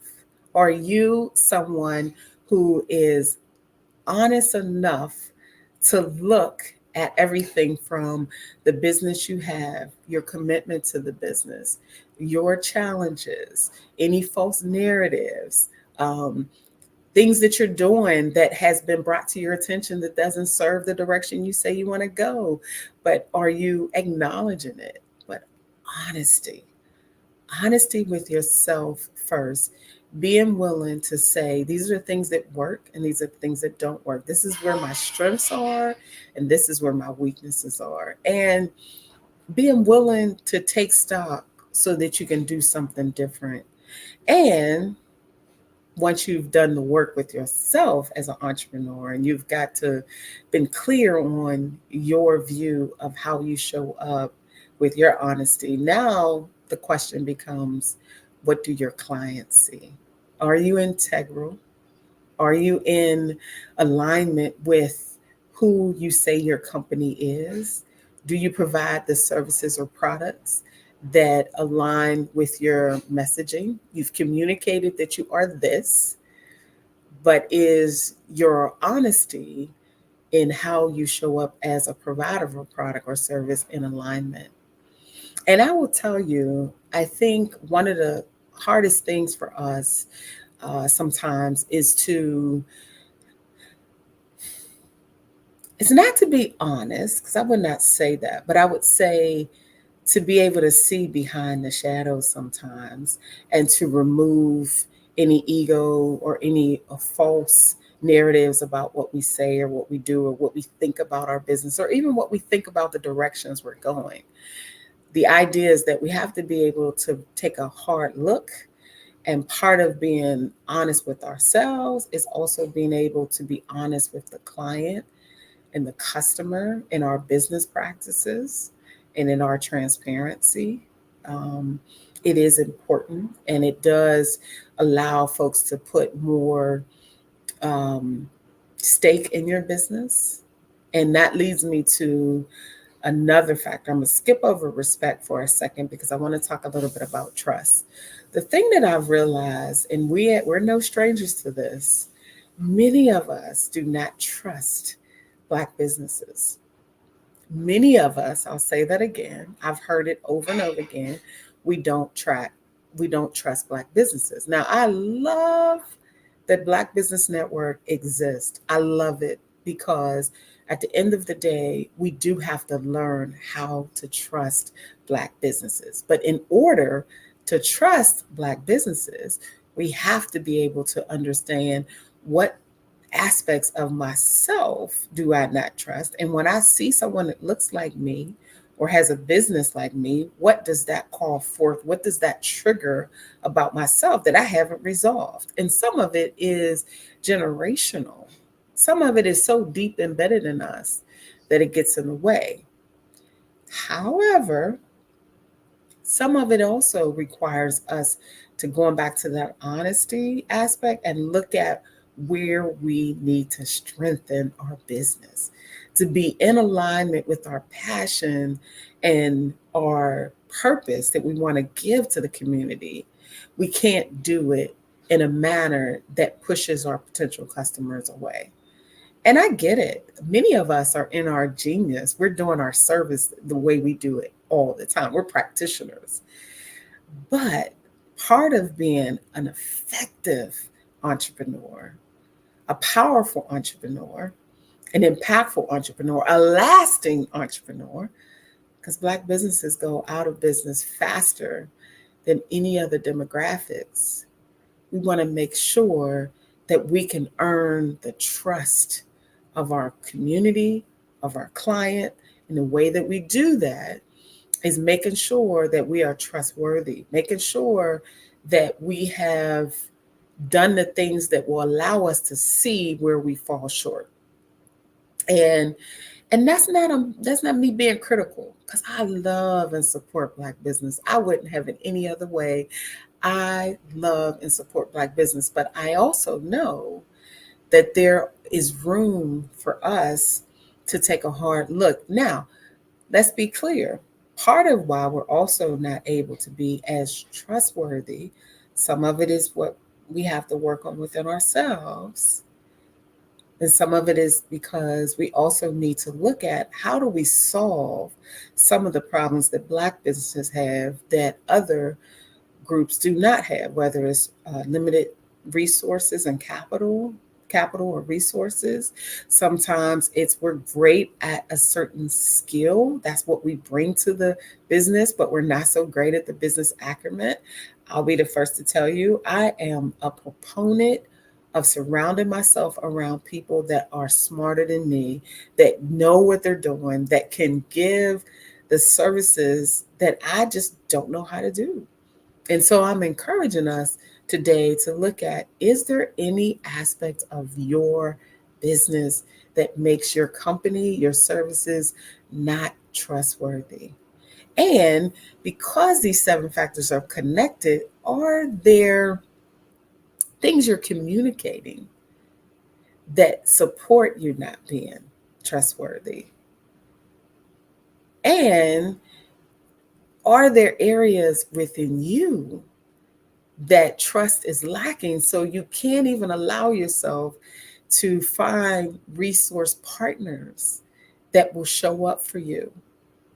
And for those of us that are collaborative in our spirit, I ask us, are we trustworthy? If we want to be collaborative and we want people to partner with us so our businesses can thrive together, are we collaborative because we know how to trust? And we know how to have the honest, transparent conversations that are hard to have. Like, look, I've been through some stuff. I haven't always been able to trust the way I need to, but I know that I can't do this thing by myself.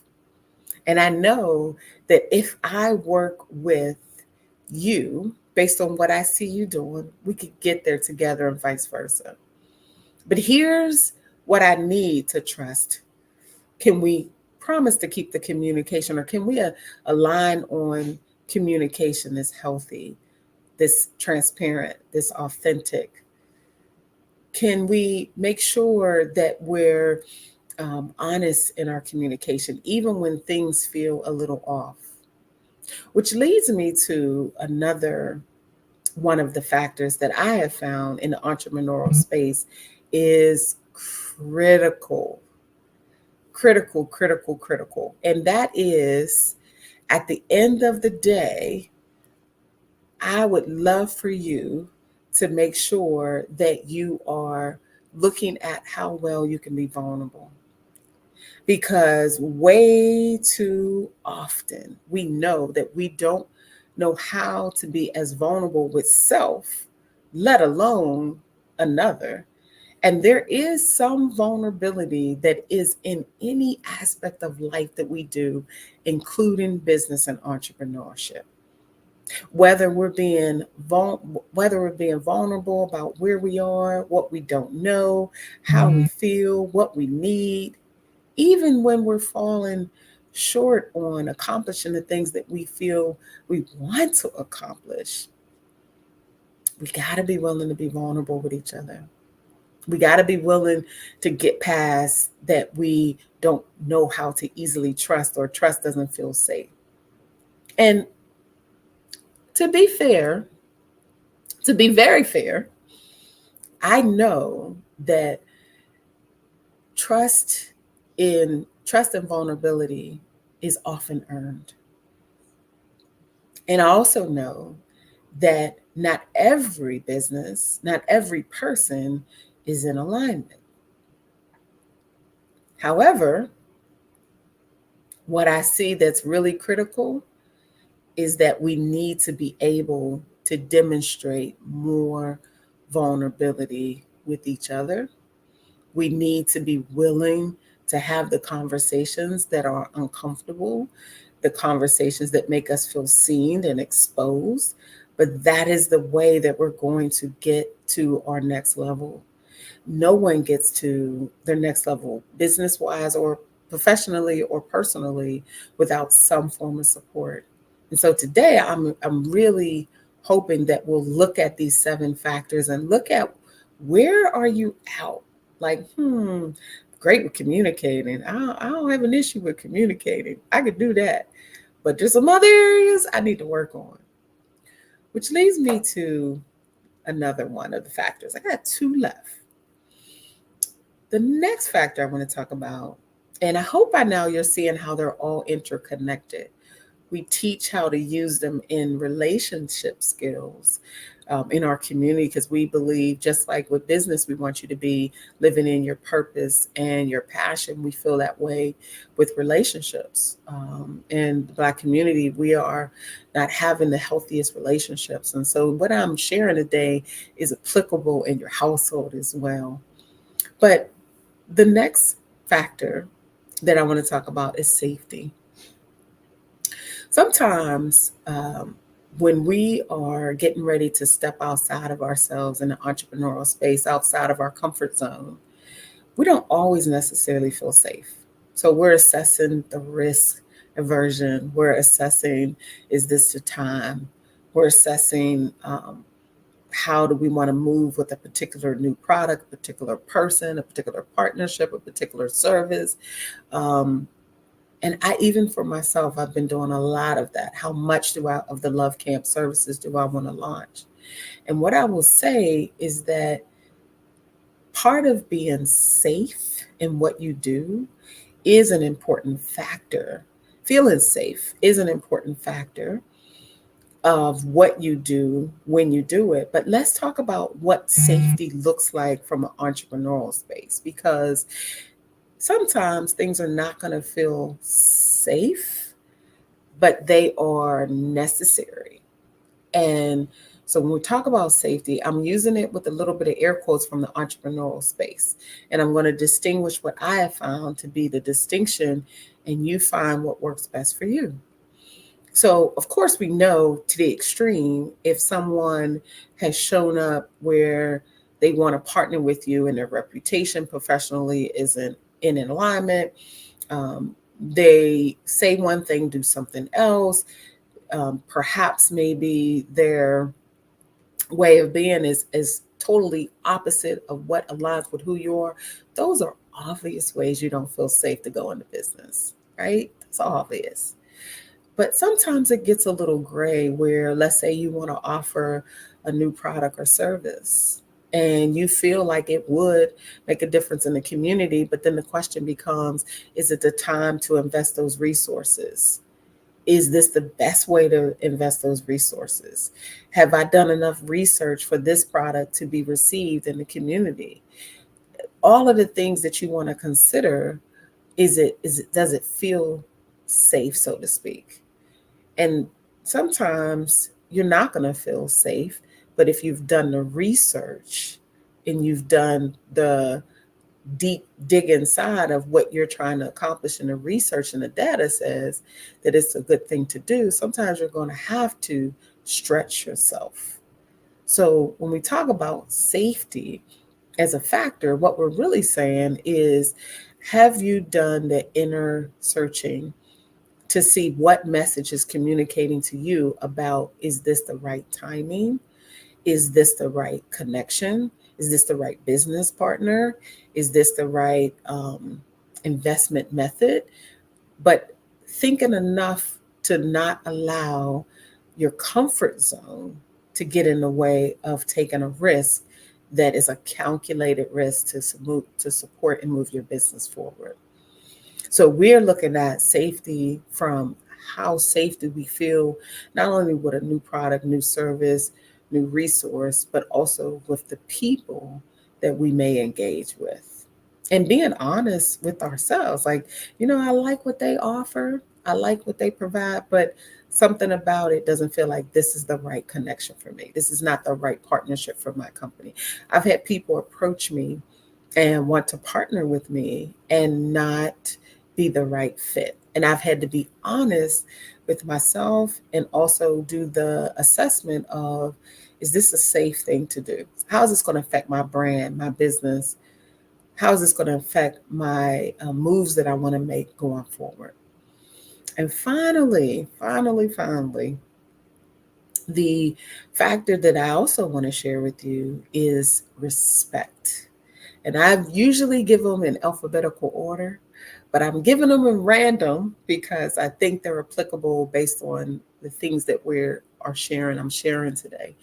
And respect is kind of self-explanatory, but interesting enough, it is probably one of the ones that I think gets in the way of that passion and purpose that we want to have in our business. And I'll tell you why. Because if we're not tying honesty, if we're not being honest, and then we are like, when I first was becoming an entrepreneur, I wasn't really respecting what I knew would really honor who I am. I just, like I said earlier, I was focused on freedom. I was like, whoop, I want freedom. But it is a form of disrespect to self, at least in my opinion, when we are focusing so much on one aspect of a thing with our business that isn't true to who we are, because you almost feel like you are betraying yourself in some ways. That might be too strong of a word, but it is a form of disrespect to self when we're not in alignment with what we want to bring to the world in our business and services.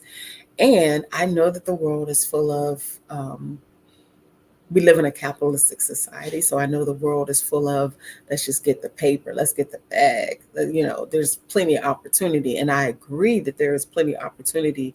But my message is, how do we align it so that we are respecting who we truly are, what we truly want, and the vision that we have for ourselves in our business world. And for those of us to think about business from a legacy perspective, it's not just about the freedom. It's not just about the money.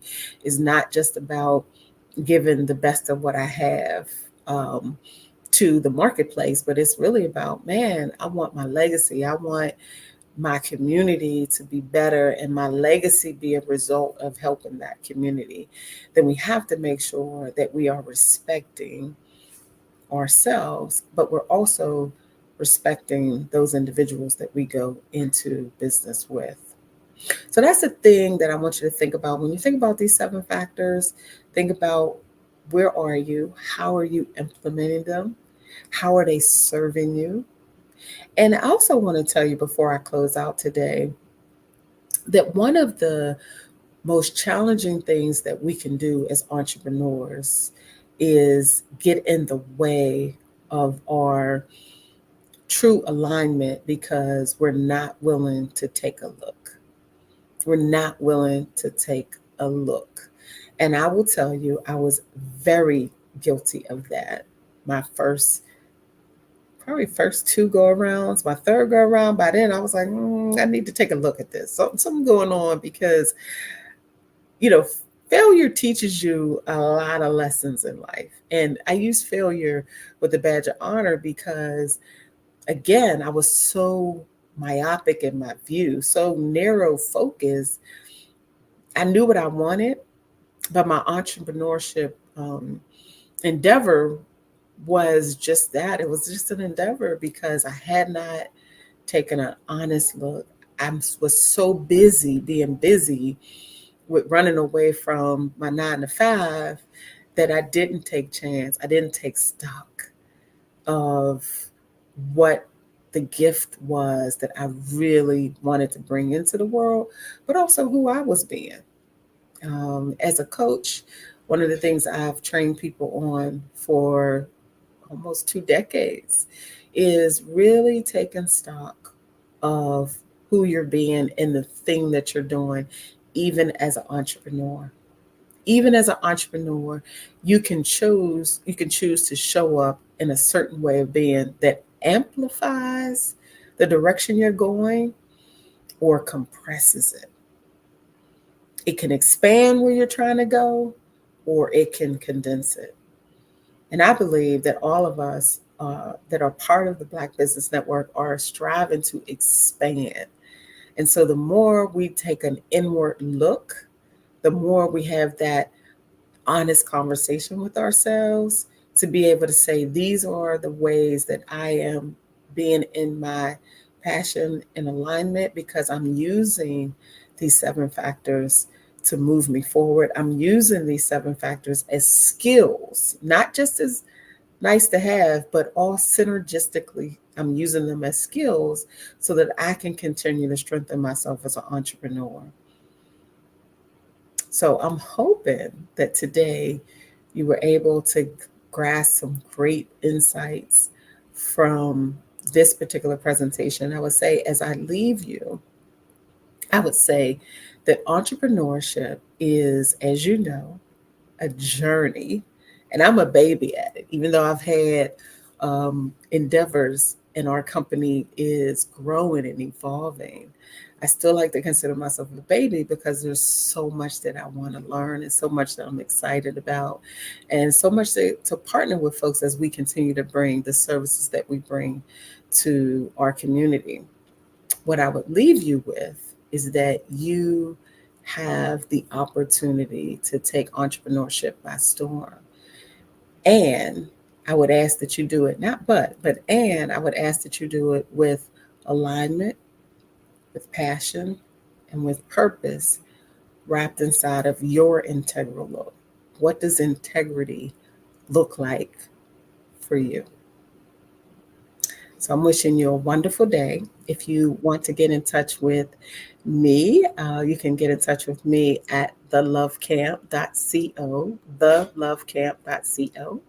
And you can also email me at renee@thelovecamp.co. It's been my pleasure today. Thank you so much for that wonderful presentation, Renee. We appreciate your time. And remember, genius is common, and we'll see you on the other side. All right. Well, we're going to get into our sponsorship today. The Black Business Expo's mission is to raise funds for high school seniors going to college or K through 12 entrepreneurs. This expo is a fundraiser for students. You may go to www.blackbusinessexpousa.com to donate our scholarship fund or use the Cash App, which is the $BBX USA. Our goal is to give laptops and up to $5,000 to 10 students. Students can also register online at www.blackbusinessexpousa.com. Every dollar counts. So we want to remind you to donate to the scholarship fund, and we want to thank our Black Business Expo sponsors for September 2024.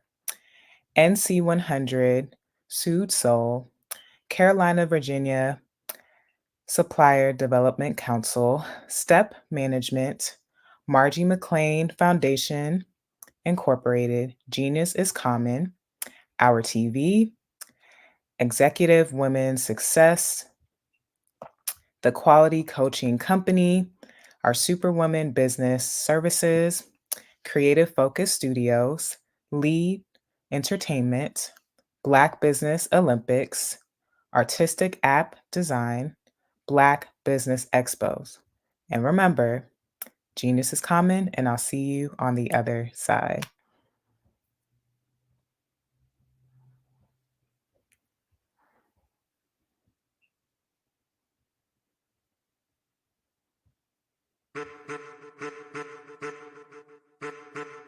I am a child of the Most High God. He has gifted me in ways that I could not even imagine and didn't know.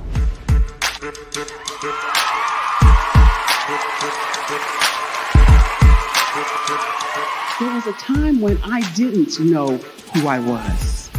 I listened to other people tell me who I should be, what I should do. I listened to people telling me that I should be a boutique owner, that I should be a construction manager, that I should be a laborer.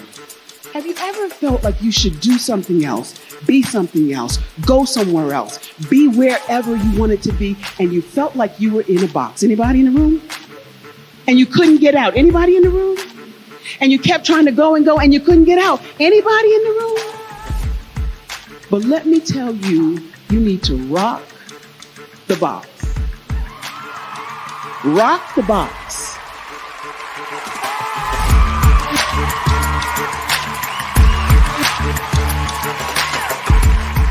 I am engaging, inspiring, and empowering.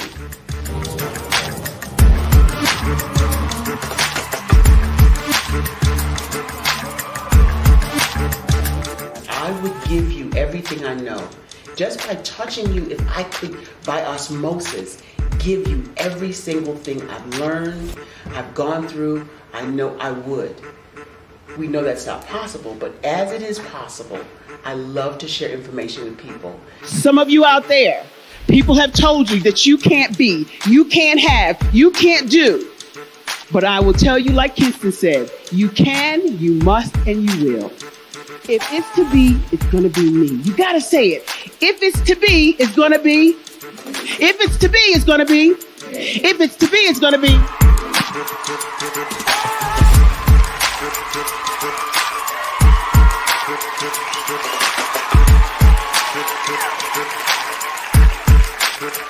Barbara is because she believed what her mama said about her and not what other people told her. Every day you wake up, when you're in a situation, it's your choice whether it's an advantage or the disadvantage. She gained her confidence and her life, and now she is a testimony. If I can help you elevate yourself, then I feel like I'm elevating my own self as well. What you know and I know together can change the world.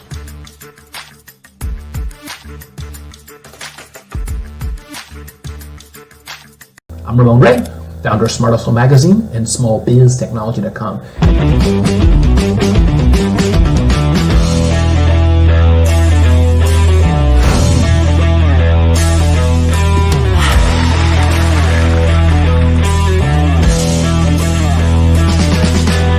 You're here today to celebrate small business success. Stand up on your feet. You rocked the house. It was amazing. Didn't we learn? For me, success comes from failure. One thing not to do is shake somebody's hand like this.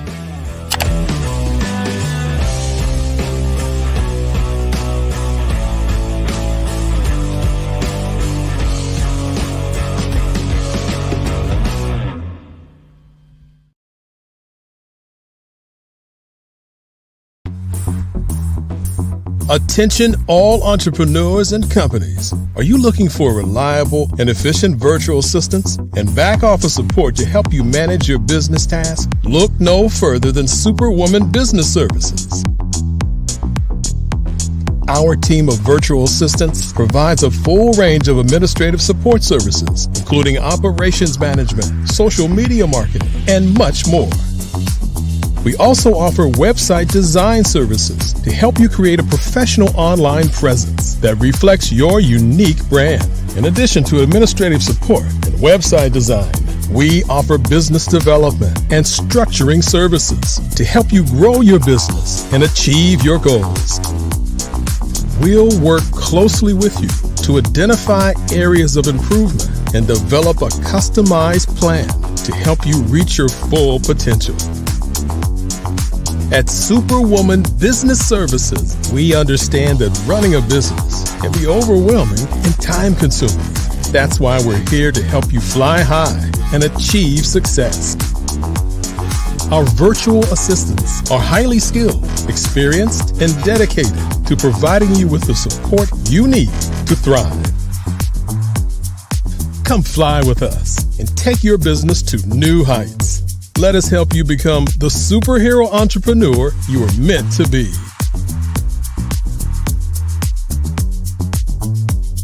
Contact Superwoman Business Services today to learn more about our back office support services.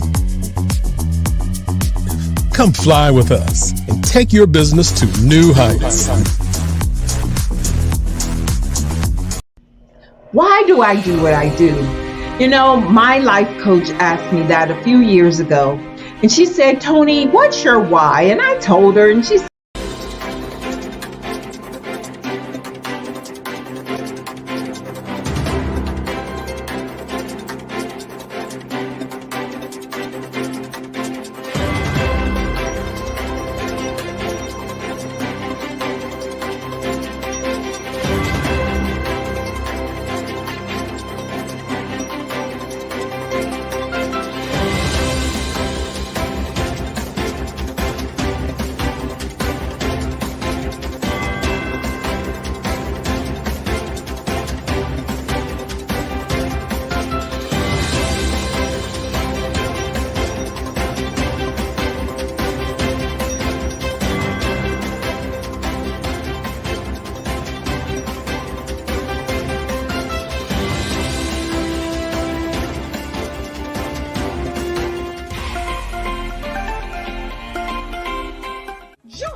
Dr. Eric Kelly III and a host of phenomenal speakers from all around.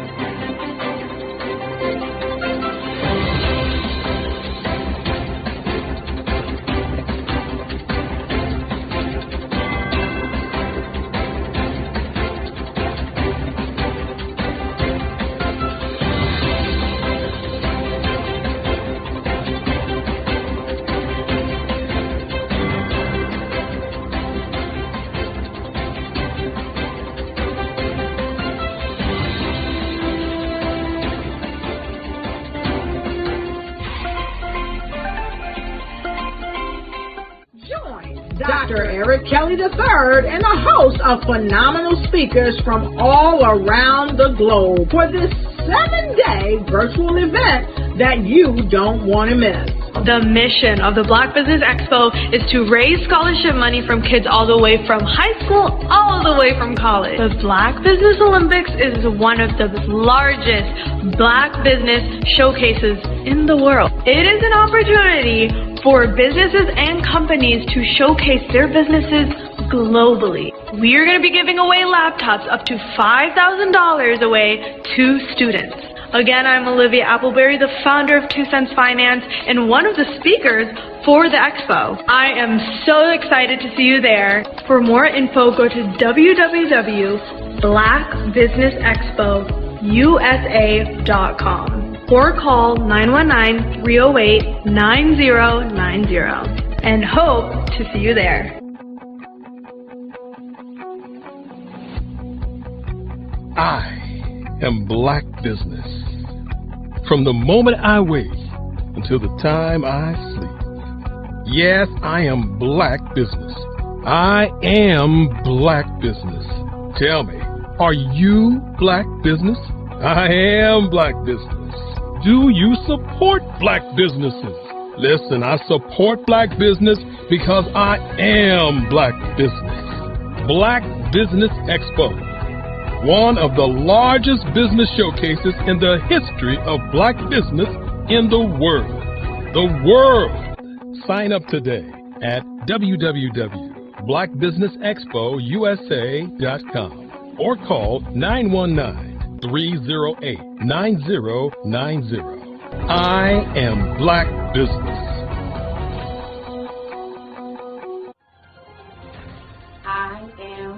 Black business. From the moment I wake until the time I sleep, I am Black business. I am Black business. Are you Black business? I am Black business. Do you support Black businesses? I support Black business because I am Black business. Black Business Expo, one of the largest business showcases in the history of Black America in North Carolina. Join Dr. Eric Kelly III and a host of phenomenal speakers from all around the globe for this 7-day virtual event that you don't want to miss.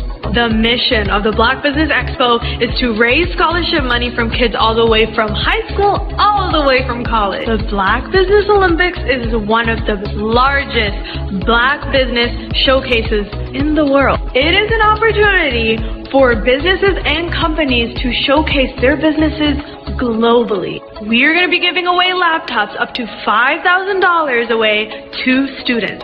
Again, I'm Olivia Appleberry, the founder of 2 Cents Finance and one of the speakers for the expo. I am so excited to see you there. For more info, go to www.blackbusinessexpousa.com or call 919-308-9090 and hope to see you there. I am Black business. From the moment I wake until the time I sleep. Yes, I am Black business. I am Black business. Tell me, are you Black business? I am Black business. Do you support Black businesses? Listen, I support Black business because I am Black business. Black Business Expo, one of the largest business showcases in the history of Black business in the world.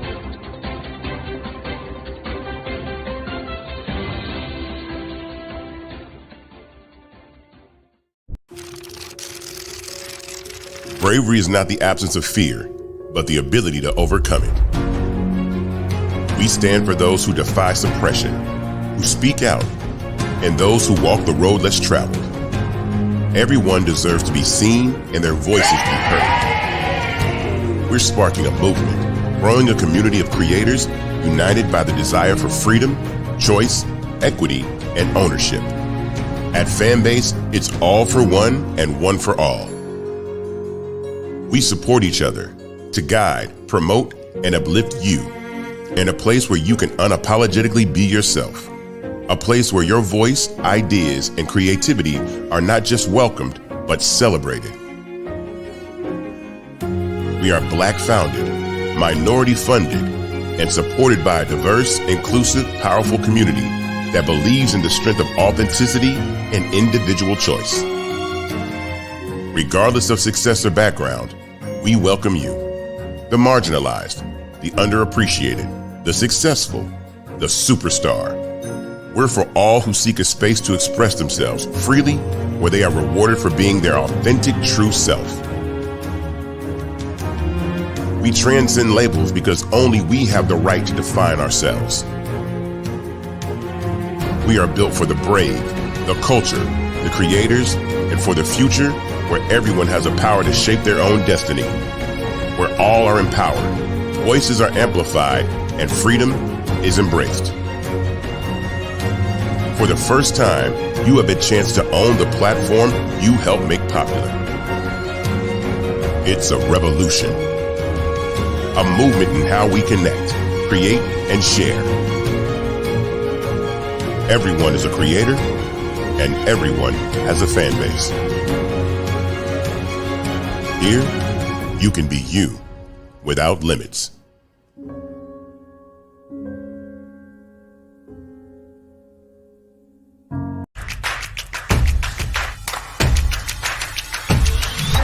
How are you? I'm good. Where's my popcorn, dude? Listen, if you do a good job on this interview, you get some popcorn. That's the deal. That's the deal you make with your nuggets. Ow!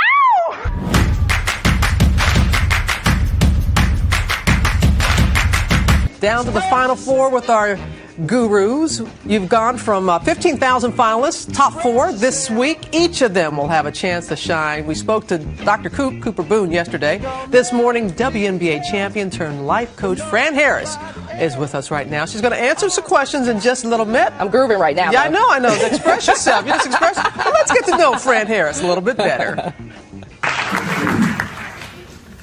Love and happiness.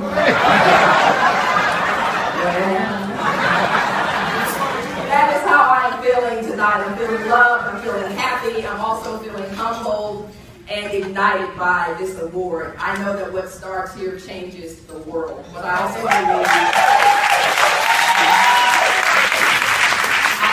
believe that in order to continue to change the world, we must challenge what we do here. We must ask the question, why? We must ask the question, why not? Why are there not more black instructors at the University of Texas? Why are there not more female athletic directors in the country? Of course, most importantly, why did it take them so long to get Bluebell ice cream back?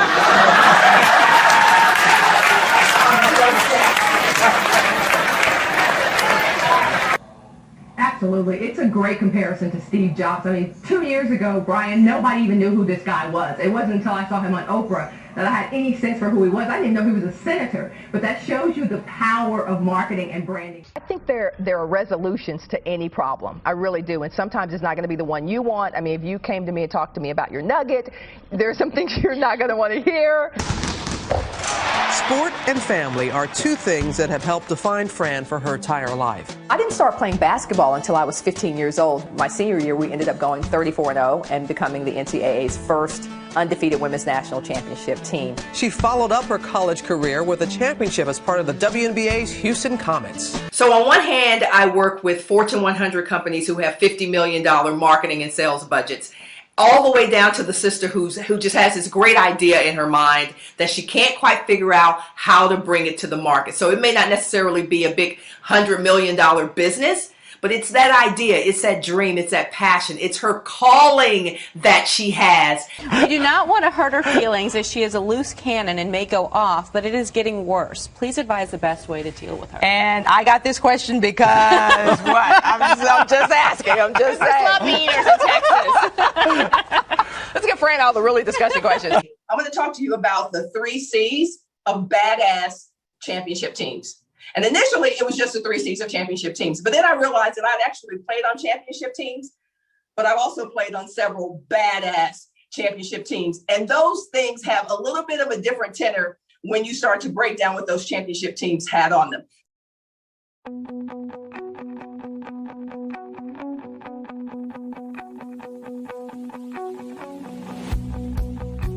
I am Black Business. From the moment I wake until the time I sleep. Yes, I am Black Business. I am Black Business. Tell me, are you Black Business? I am Black Business. Do you support Black businesses? Listen, I support Black business because I am Black Business. Black Business Expo. One of the largest business showcases in the history of Black business in the world. The world!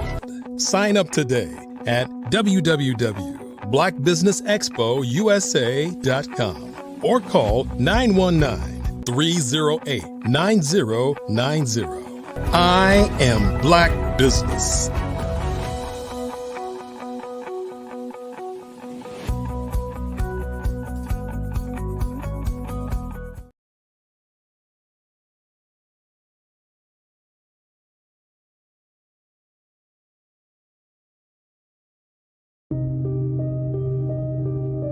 The Black Business Expo is changing my life. This year, they are giving away laptops and even $5,000 in cash to students just like me. I'm Alexis, and I want to go to college to fulfill my dream of becoming an entrepreneur. Help the Black Business Expo going to www.blackbusinessexpousa.com and also becoming a vendor, a sponsor, or donating. Good day, business owners, entrepreneurs, thought leaders, and corporations. Welcome to the Black Business Network. My name is Sidney Wormsby.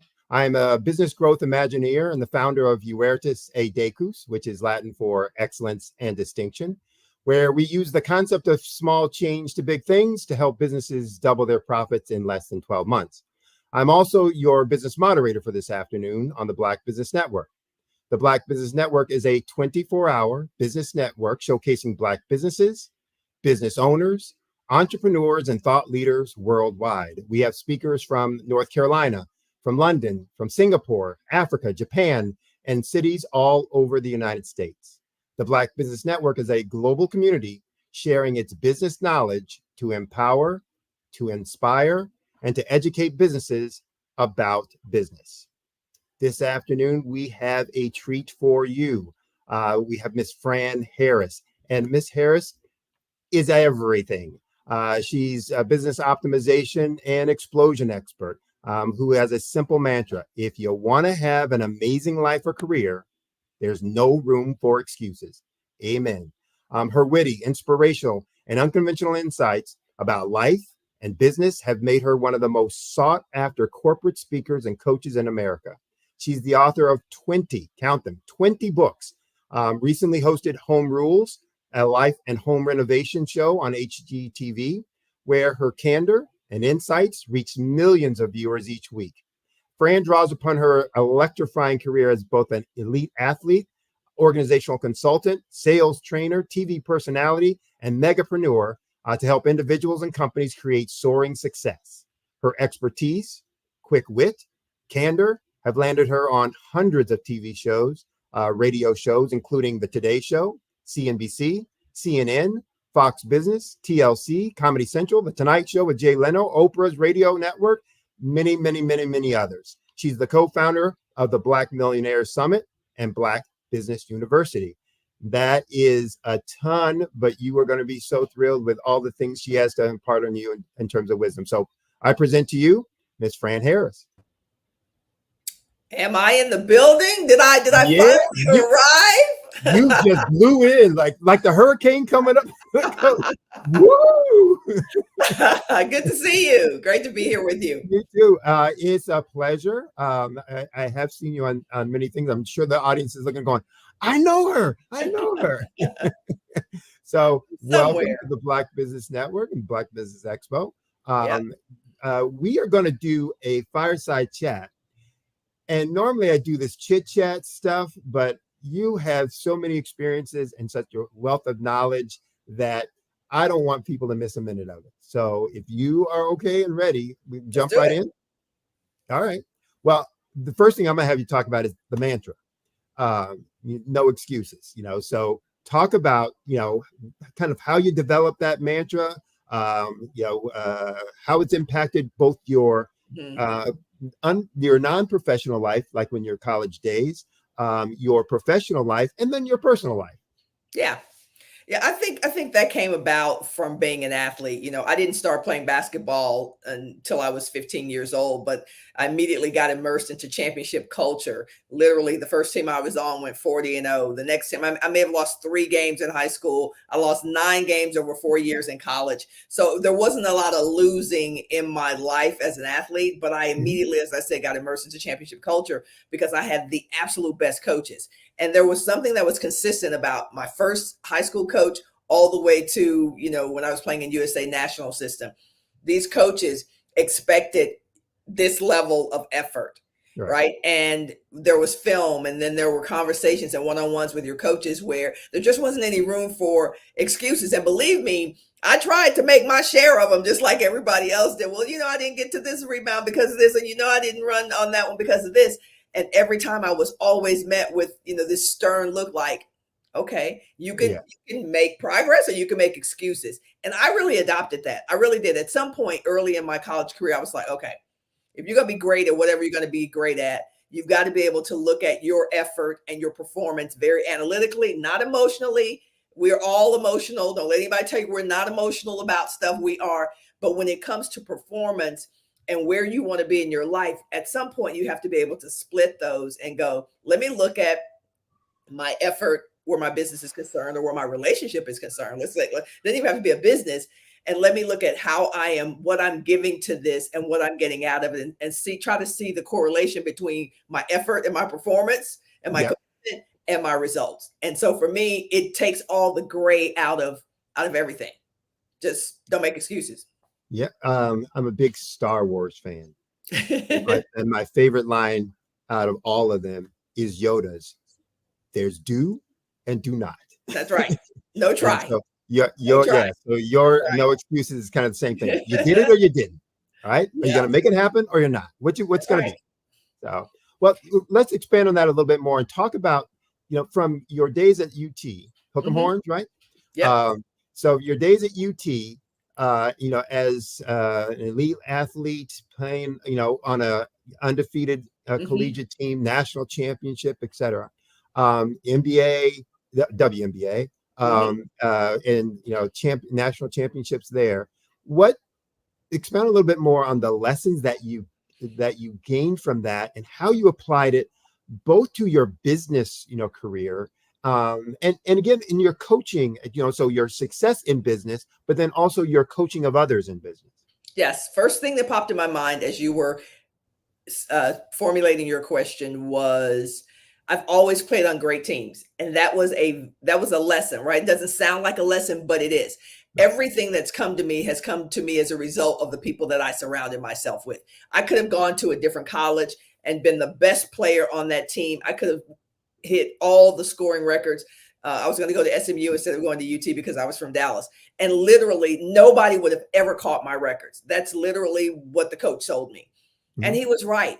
But I had to take a look at what I wanted for my life. Did I want to be on the Olympic team? Did I one day want to play on a professional basketball team? Did I one day want to be, certain things, aspire to do certain things like broadcaster and ESPN?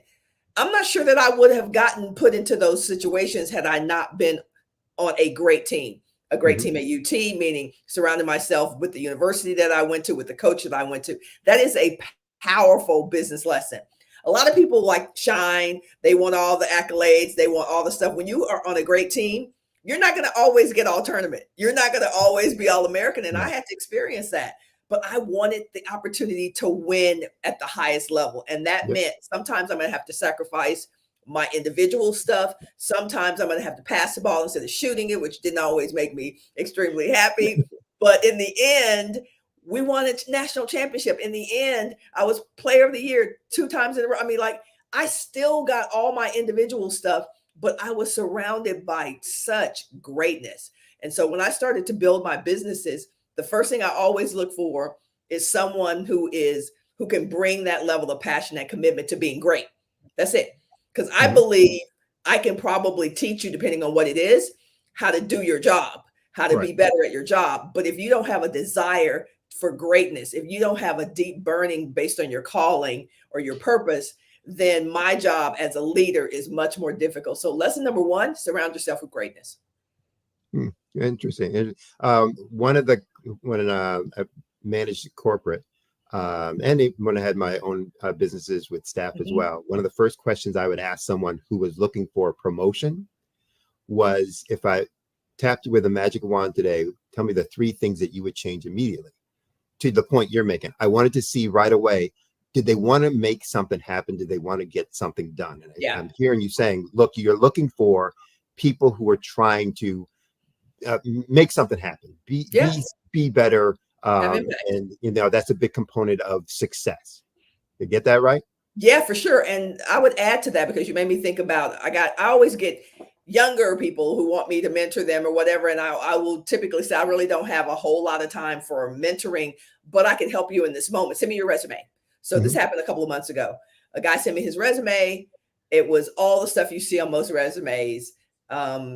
Did this, reported to this, helped this, but it did not show me his impact on that organization. Right. So I go, all right, pretty typical resume. What impact did you have in this company? What did you do? Did you take them from A to Z? Did you take them from A to Q? Did they come in, they were at 121 and you took them to 721? I need to know the impact. I don't know what impact you had on this company. And he was like, what? I said, yeah. So you're sending me the plain generic, what I did in my job. I don't care that you sat at your job for 3 years. You know, I don't care about any of that. I want to see what impact you had on the organization. And that's the only thing that matters. I said, and those resumes stand out. So it was less about, you know, these desires that you have. What's better or different because you were present, because I lived. When I die, my tombstone's gonna say, "Woo, child," right? Because I'm doing everything that I want to do. I am leaving my tank completely empty, and that's impact. That's what I always tell folks that they need to aspire to do. Have impact wherever you go. It's not about activity. No, not about activity. It's about results, outcomes. That's right. So let's stick with that in terms of kind of understanding folks as well. When you were on TV, you know, TV is a completely different medium. You talked about it being on ESPN, the HGTV, you know, show House Rules, etc. Very different than the general business, but similar in the sense that you got to know your audience. You got to know who you're targeting, you know, your target market.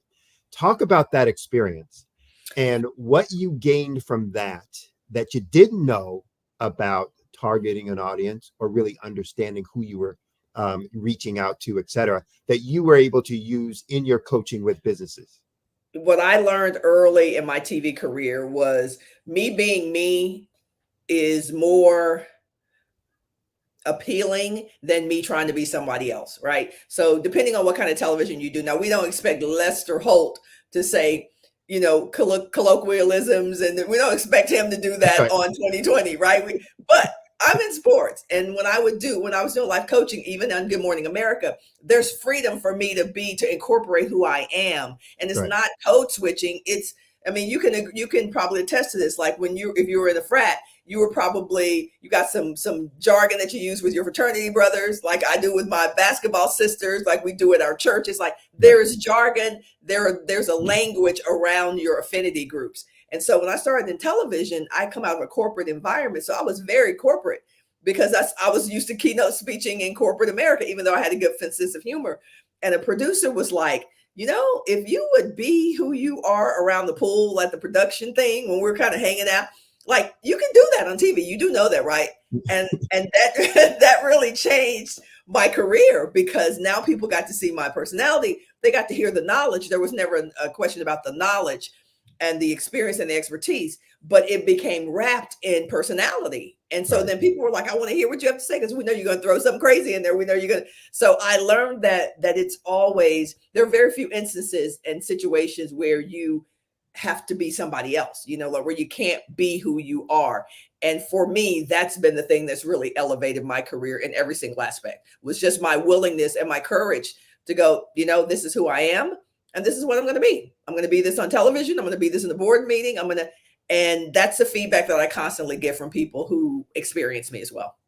Yeah, good. Which ties a lot, you know, for those out there in the kind of the entrepreneur role, you know, tying to the branding piece that just says, again, whether you are a TV media, you know, a personality, a TV media mogul, you know, someone who, you know, cleans up TVs, you know, as your janitorial company, whatever it is, it's about knowing who you are, who you're serving, and be that thing. My dad used to say, if you're gonna be a janitor, be the best janitor that you know, sweep a street, make sure you sweep that street better than anyone else. And I think that's what you're saying. It's like, look, know who you are, and then be that, you know, at all times, and you'll get success from that. Yeah, there's power in being who you are, for sure.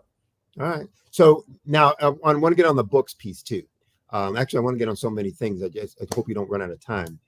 But 20. How did you get to 20 books? That's a lot of writing. That's a lot of writing. This is pre-AI for sure. So I wrote those books. The AI didn't help me write those books. I laugh about that all the time because I think about how long it's taken me to write certain books. Like I just published a novel set in the world of the WNBA, the Women's National Basketball Association, and it was the first novel written about the WNBA. And it took me maybe 6 months to write that book, which may not seem like which may seem like a long time for some people, but for me, I write very quickly. So I just always write what I know. I always write what I'm experiencing. So the first book I wrote was about our championship team at Texas. Makes sense. I just come through that. I was in grad school maybe 2 or 3 years later after we won our championship. So I wrote about that experience, and I've used that book. Here's the most important thing, not just writing about that book, but the principles in that book helped us to win a national championship, undefeated. I use that same book in corporate talks, right? Exactly. So, people call me, hey, come talk to us about championship team building and leadership. That's a book that I sell to corporations that I wrote when I was in my mid-20s. The tenets and the principles still the same. So I don't just write books. I write books so that I can further the tenets in the rest of my brand, consulting, coaching. That's what I want you to get into with the folks out there, is how they can use that to leverage their overall business, their credibility, especially for, smaller entrepreneurs or solopreneurs, etc.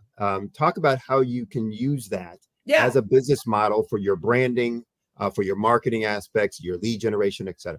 Yeah, so the first book I wrote, as I mentioned, The Dream Season, which was about our championship, was pre-internet.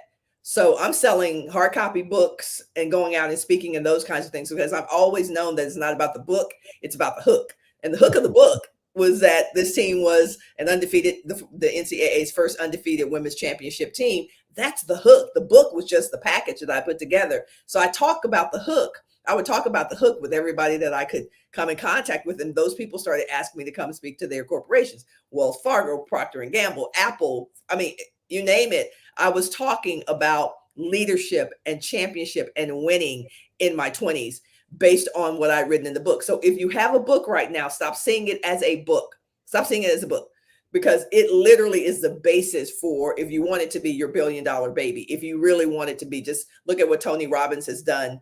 Basically, that started with him writing some kind of book and then starting to do his events. So don't look at your book as, the $9 book is just the beginning. In fact, that's a lost leader. I'm never trying to, I'm going to make millions of dollars from this book. What I'm going to make millions from, this is how you should be thinking, is from my speaking, from my courses, from my certifications, from my consulting. That's where the $1 billion, the million, and the $1 billion baby come in.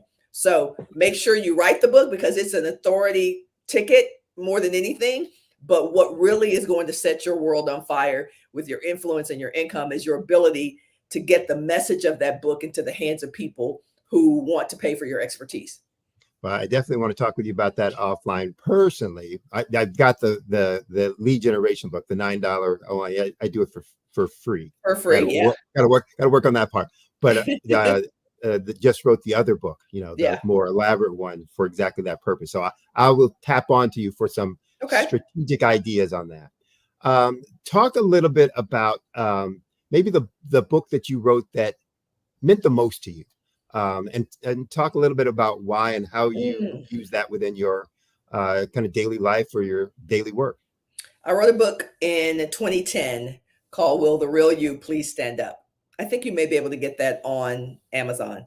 Will the real you please stand up? And I'm not kidding you when I say that God just flowed that book through me. I wrote that book in about a month. It's hard copy, hardcover, and it's really about stepping into your calling and your purpose. And I think that's why it just came out of me, because I was at a point in my life where I had done well financially, but I still felt like I had not even scratched the surface for what I've been put here to do.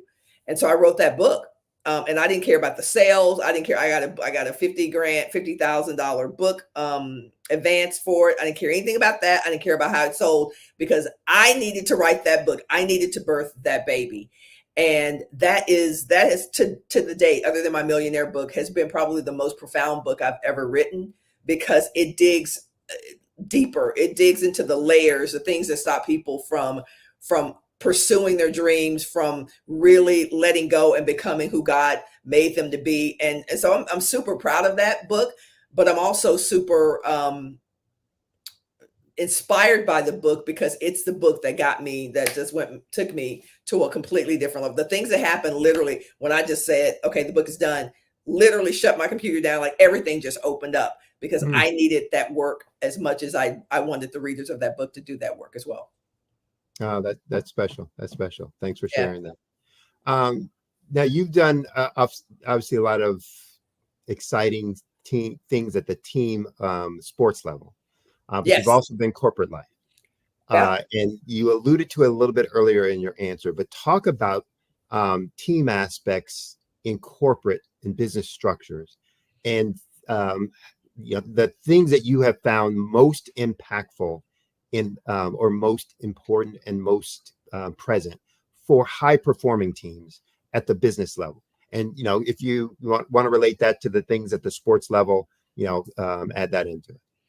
Well, I mean, it ties directly to when you're an athlete, because we talked about in the first 5 minutes of this conversation is results are the only thing that really matter. I mean, ultimately, if your coach doesn't get results, your coach is going to be fired. Ultimately, if you don't get results, you're going to be fired.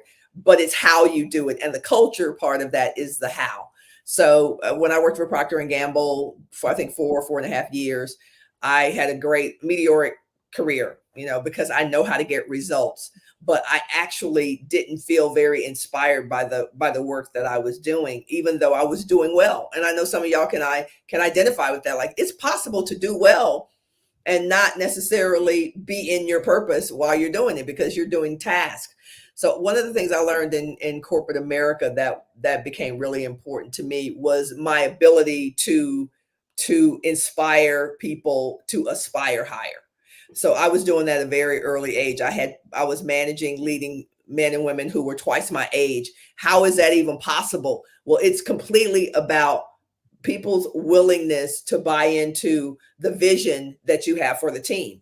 And so leadership is a lot about, people think leadership is about people liking you and people, you telling people what to do. And that's actually not what leadership is about. It's about helping people to get on board for the big vision that you guys have for the team, not just your vision, but their vision for the team as well. And I learned that at a very early age in corporate America. Why are these people following me? I don't know. They know more than I do, but there was something about my ability to get people to buy in to the excitement, to the purpose, to the hope of what we could become that people latched onto. So I think that's a very important in corporate America when we're everything is extremely toxic and extremely just weird these days, getting people to buy into a positive vision. And I do intentionally say positive because it could be a negative one. A positive vision of what is possible for their lives is really what leadership is all about. Interesting. Good. You've been on a lot of things where you were influencing people and you knew you were influencing people. So whether it was on the, house rules where, you're giving input to folks about changes they need to make, or your time at Shark Tank where you're giving, recommendations. I mean, you're going to be impacting them, you're influencing them, et cetera, in those roles and situations. Talk about a situation where you had influence and impact on someone that you didn't know you were going to be. I mean, your intention wasn't to have impact, but it did. And you found out about it later. Talk about a situation like that and what led to it. I'm laughing now because I thought of several, but the reason I'm laughing is because I come from a very funny family, like humorous, extremely witty. They could have been all stand-up comics, just quick-witted. And recently, like over the last 4 years during the pandemic, I started to kind of tap into, like, personally, everybody who knows me personally knows I'm very funny, but I would never do stuff online, because I don't have time for that. I'm teaching my business stuff, but I started to open up a little bit with some of my characters and some of the kind of people that I grew up with, and just kind of like, there's this woman that I do a character called Miss Roney, Sister Roney, and she is the lady in the church who knows everybody's business. She's the lady in the church that does the announcements and does not care that she's hurting your feelings. And I did that character, and from day one hit. Everybody was like, we know her. That's right. And so I didn't do it to inspire people. I didn't do it to do anything. I just felt having fun. You're just having fun. Yeah. And immediately people start saying, I just want to tell you how much you've inspired me to pursue this, right? Like when you do Miss Roney, I think I used to think that my time had passed. I used to think that this ship, all of that. I never expected that at all. And that continues to happen. So I continue to do. I just did a movie. I just produced a movie that comes out, I think, in January. I produced, wrote it, and directed it, and she's the main character. So that character went from just me turning on a camera and acting silly on Facebook on my private page to people starting businesses, taking up comedy, leaving bad relationships. Literally, like Ms. Roney has inspired me to do things that I would not have done after 40. So that was the first. That was the second thing that came to mind when you asked that question. Now you dropped a nugget. So what's the title of the movie and when is it coming out? The movie is called Roni Rules, like it's RONI, Roni Rules, and her name is Sister Roni. Okay, all right. Yep. And coming out this year, or it's coming out in 2025. That's what's on IMDb, which is the big movie database. You can see that on IMDb. It's scheduled to come out in 25, but it may come out before Christmas. Before Christmas this year. Well, that will lead me into another question then. I'm gonna jump to the hard business question that everybody out there always has. So we all know how tough it is, to be successful in anything. And one of the reasons that most businesses fails have to do with finances, poor cash flow, access to capital, those kinds of things. With all the ventures that you've had, obviously producing a movie, it takes capital, takes, money, maybe ways to do it creatively, etc. Talk about some of the lessons you've learned along the way around managing budgets, and especially around access to capital, or accessing capital. Yeah.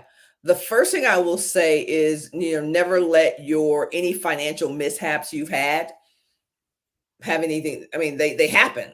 Like you had them. That means that they're in the past. You had them. And in 2024, nothing you've done financially, even if it was the worst screw up that you thought it was, nothing you've done financially should be in your way in 2024. That may not necessarily have been the case in like 2000. It really wasn't. The internet was relatively, new, and you couldn't just pop up and put a product up and be making $10,000 tomorrow. You can actually do that now. So I want to say, number one, whatever financial mishap you've had or you're struggling with right now, it could easily be a thing of the past if you are willing to delve into the psychology that you have around money. So I didn't come from a rich family. I did not come from a rich family. My parents didn't even finish high school. My dad started his own company. My mother started her own company. They wanted different and bigger things from their generation. I saw that. And then I wanted more for my generation and for me. And so I wasn't born with the platinum spoon or any of that rich family or anything like that. I had to get it out the mud just like everybody else did. But I learned very early my psychology around money. I learned about the mistakes that I made, bad credit, overspending, all that stuff in my 20s, did it, dealt with it. Like, okay, good. Did that, been there, done that. Don't need to do that anymore. If my psychology changes. And so when your psychology changes, and I can't tell you what your psychology is, mine is, I deserve to be wealthy, right? Not that it was an aspiration like you ought to be rich, you ought to be wealthy. I started to say that to myself. There's no reason for you to have $1 billion skill set and have $100 bank account. It doesn't make sense. So that's the first thing I will say to all of you watching, whether you are a millionaire or whether you made $60 last week. Like there is a switch that you can turn on in your psychology that will change everything in your life. And for me, it was realizing that I didn't have to be poor. I didn't have to struggle. I didn't have to do any of that. Like I could literally create whatever I wanted. I'm wearing a WNBA t-shirt because I'm celebrating the WNBA for a lot of reasons. We can talk about what I'm doing with the WNBA right now, but I've raised almost $1 billion. I have commitments of almost $1 billion for a team that I want to bring to Austin in 3 months. We talk about how that happens, right? Because I don't know these people, and yet they are willing to give money because I go, hey, this is what you need to do. There is a reason that happens, but it starts with your psychology. So you gotta wrap your brain around your psychology around money. Do you think you deserve it? Are you accustomed to, we do what we're accustomed to doing. If you're accustomed to struggling, your temperature, your thermostat is set to struggling. So you're going to continue to struggle. Yeah. And you don't even know why. You don't even realize why you're struggling, because you've set your thermostat to that level. And so it's kind of inherent for you to keep doing what you do, to just keep getting by. Good. I have clients that I have to work with on that issue, because even setting their price points, it's like, what? Yes. Why are you charging that? Well, because I'm not sure. Whoa, stop. You have this experience. You have that. Yes. You're delivering this. It should be here. Cut it out. Yes, stop. Yeah. I have a not-for-profit, even. It's a youth sports training, but it's youth development, using sports as a way of teaching soft skills. Nice. And it was the same conversation with them. When I went in, they were charging this infinitesimally small amount. Yeah. I said, why are you doing that?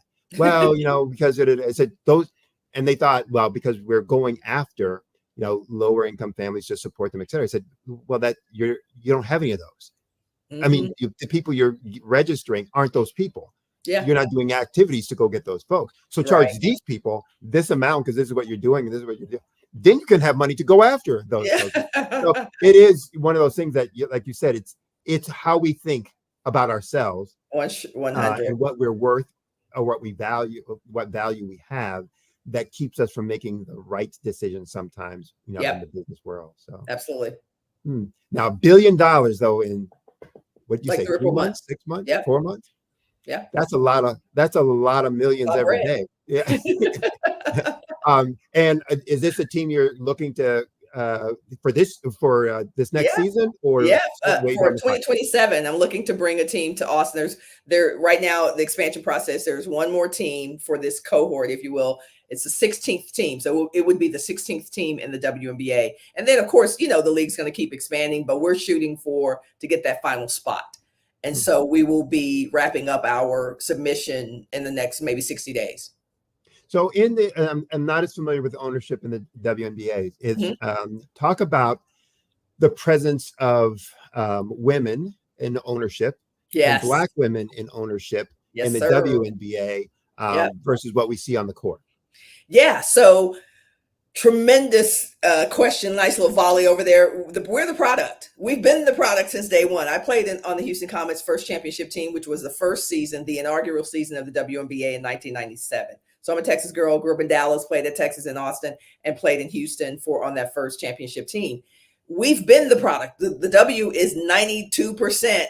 Nobody gave me that number, but it mostly, predominantly Black women. So the league, whatever its success is, has been built on the backs of Black women. And yet there are so few Black women in ownership roles, even in 2024, that is unacceptable. Right. So now there are certainly more Black women. There are Black women in Chicago. I know that DC, Renee Montgomery, who retired from the WNBA, is in Atlanta. Okay, we got sprinkles, here and there. But my call for ownership in the W is that at least 50% of the owners in the WNBA should be Black women, should be Black folks, should be people of color. That's where we need to go. And I'm unapologetic about that. And so go ahead. Sorry. No, what's that? Go ahead. I was just going to ask: not constraint? Is it a constraint of resources or a constraint of mindset? Meaning, we just have excuses why that's not happening, or Great is it? Question. Yeah, it's a little bit of both. So think about it. Today, if you read anything about the W lately, you're looking at $100 million franchise fee. That wasn't the case when I played in Houston, right? You could get it. The Las Vegas franchise now, they've been there for like 6 or 7 years. Mark Davis, who owns the Raiders, the Las Vegas Raiders, bought the rights to the Aces for $2 million. Oh, wow. In 2017 and Wait a second, I got that right. Literally, that's exactly what I said. I said, yo, I will write that to you right now. Trust and believe, right? Wow. So when I saw that, I was like, oh, it just kind of pained me to be doing this in 2024 at the prices that we're doing it. But yeah, it was mindset, because I've always wanted to own the WNBA team. The first thought I had was when I was in my 30s, and I was like, oh, I can't really, do it now. And then the more you think that, the bigger the gulf becomes between what you want and what you can have is, because you start thinking, I can't do that. I don't know anybody else. So it's mindset. You got to turn that on. I'm going to go back to that psychology. Turn on your mindset. You can do it. You can do it. Now, I'm not going to pay $200 million for this team, but I know how to get access to that capital. And that's what it becomes. So once your mindset is right, once you are open to whatever, whether it's a team or an NFL team or whatever it is, once you're open to the possibility that you can join a group that can buy a team, now you're on your way, because now you're not saying, oh, that's out. I can't, that's shut out from me. I can't do that. That's not what people like me do. Women don't do that. Black folks don't do that. None of that is true, actually. So it's about opening your mind up to the possibility of being in an environment where you can participate in a wealth strategy that gets you to be part ownership of a team. And so for me, the perfect time, even though sometimes I go, God, I wish I could have paid $2 million for it like 10 years ago. Right. But now the influence I have is very different than it was 10 years ago. And so therefore, when I get on the phone or Zoom with people, they're locked in. And they're like, how can we, what do we need to do? Like, that's where we are. And so always be grateful for where you are. You are exactly where you should be. Who knows if I would have been able to raise $10 million, 20 years ago? Who knows? I don't know. I didn't try it. But today, who I am, the package that I am now is on the phone with, some of the wealthiest people in the world who are asking me, can we be a part of this deal? Right. And that totally starts with a mindset, but it does come down to access. It doesn't mean access to capital. It could be relationship capital.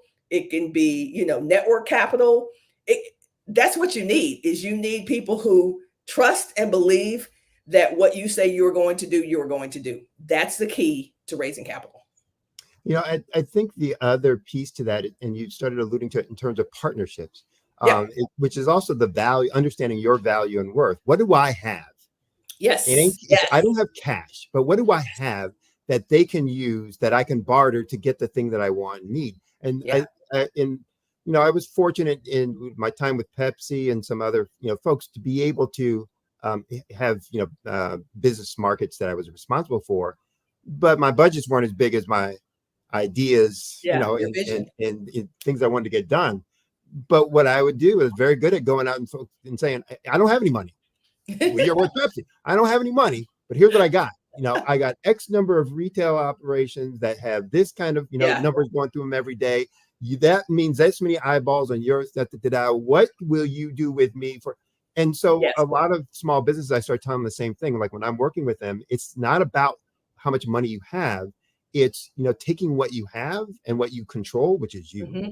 And how do you put that in place? And so talk about your partnerships and how you went out and kind of, really utilize and leverage, all those other resources, and give some advice to other folks about, how they can leverage or where they can find those other resources, discover those other resources in doing the kinds of things that you've been able to do in your business world. The first thing I will say to anyone who has enormous dreams and maybe feeling like I don't have the capital or the network, I don't know people like you do, Fran, I don't whatever. Let me tell you the two things that I believe are responsible for the influence I have among some of the wealthiest people in the world, and wealth with money and wealth with power and position. Not celebrity, by the way. That's different. I'm not talking about celebrities. I don't care about celebrity. I'm talking about real impact in the world. The two things that have made the biggest difference in my life. Number one, my character has written more checks than any amount of money. My character. Your character walks in the door in introductions way before you do. So I can get meetings and talk to people and get people to write checks because they are well aware of my character. Okay? Like y'all want to hear something fancy and all, that's it. My character and my integrity. So you may not. And I was going to say that, talk about what character is and isn't, because a lot of people will hear that and say, oh, it's your reputation. No, yes, no. But it's not the fact that I was on the championship team. So talk about what that really means.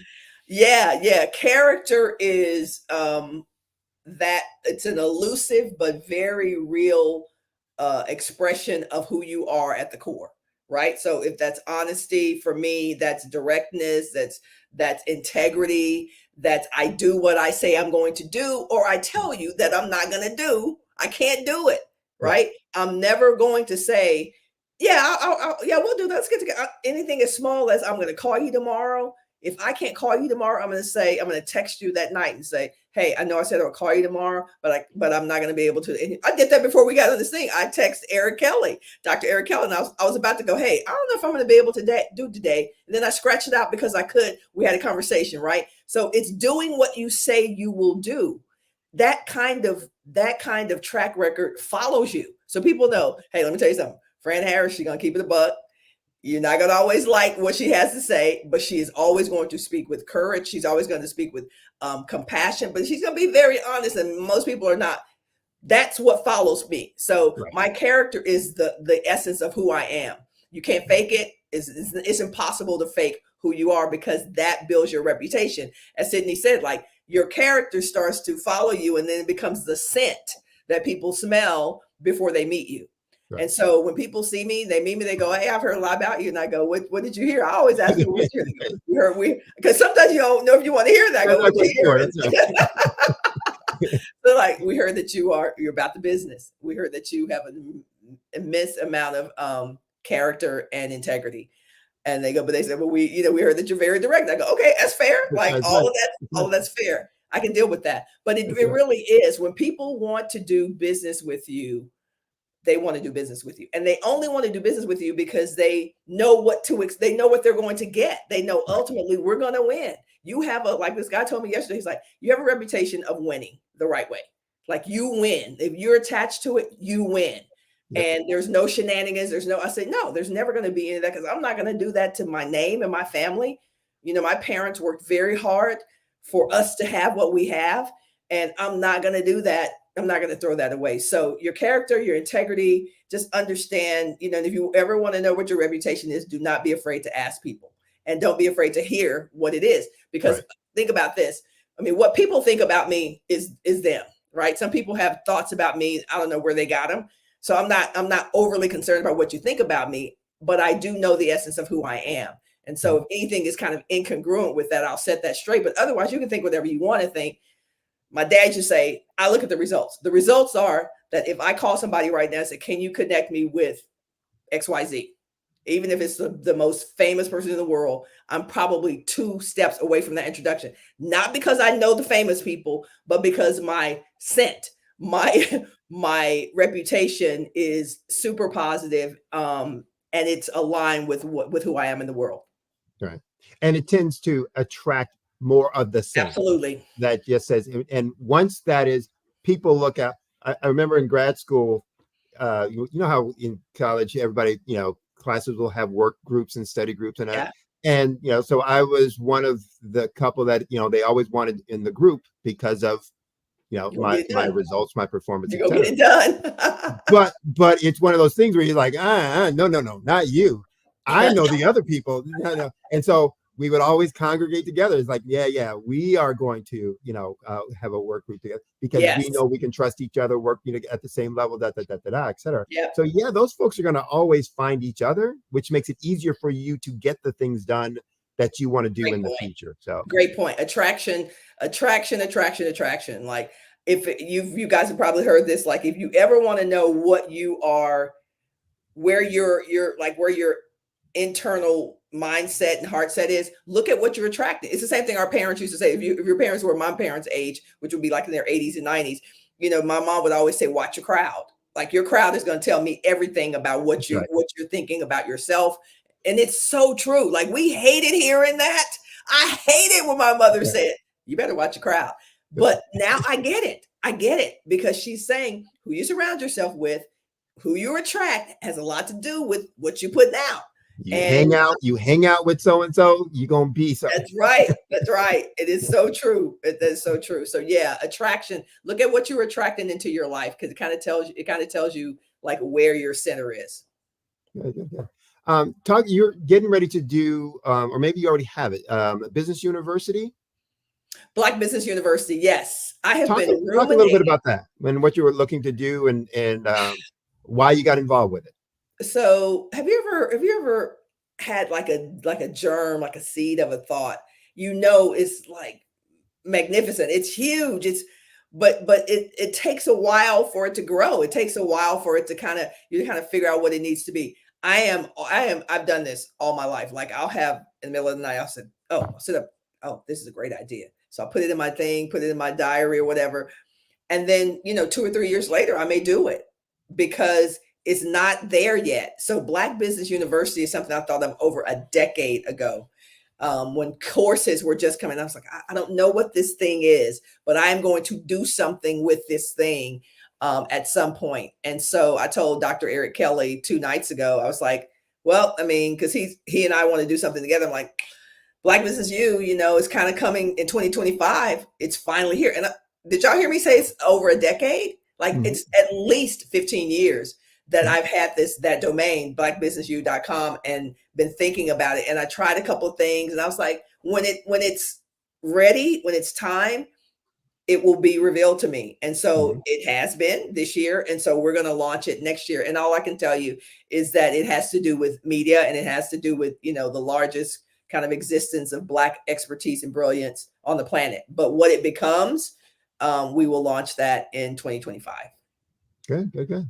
And are you at liberty to talk about what you want to accomplish with it? Well, there is a media component, and the reason there's a media component is because everything is about content now, right? It's about content. But there's no place when you think of where's the largest congregation of Black excellence, expertise, Black brilliance. Right. Where is it? Like exactly. Where are we? Where is it? It doesn't exist. It's a little bit here. It's a little bit here. It's a little bit here, but it's not. There's not a definitive. When you think of colas, what's the brand that comes to your mind? Well, for me, I worked at Pepsi. Right. Exactly. It's a trick question. But don't tell them. But I like Coke. Right. So when there's a definitive for a category, right? When you think of toilet paper, you think of something. When you think of computers, you think of something. When you think of Black genius, you don't think of anything. So that's what the Black Business University is about. Becoming that definitive brand that when you think of this, you think of that. It doesn't exist for us. It doesn't exist. So there you go. I hear. Did you pop out? Did we lose you? Because I keep talking. Okay, there you go. A technical glitch. So, yeah. Okay. It's so talk a little bit then more about maybe the accomplishment you want to get from that in terms of the Black expertise. So are you looking to work with smaller entrepreneurs? Are you looking to work across the board in terms of size of businesses? Are you looking to be concentrated in a topic matter? So, what's kind of the motivation for you, and what's the impact you're looking to have on business at large? It's a global impact. I want to create something that is the most influential entity on global Black excellence. That's what it is.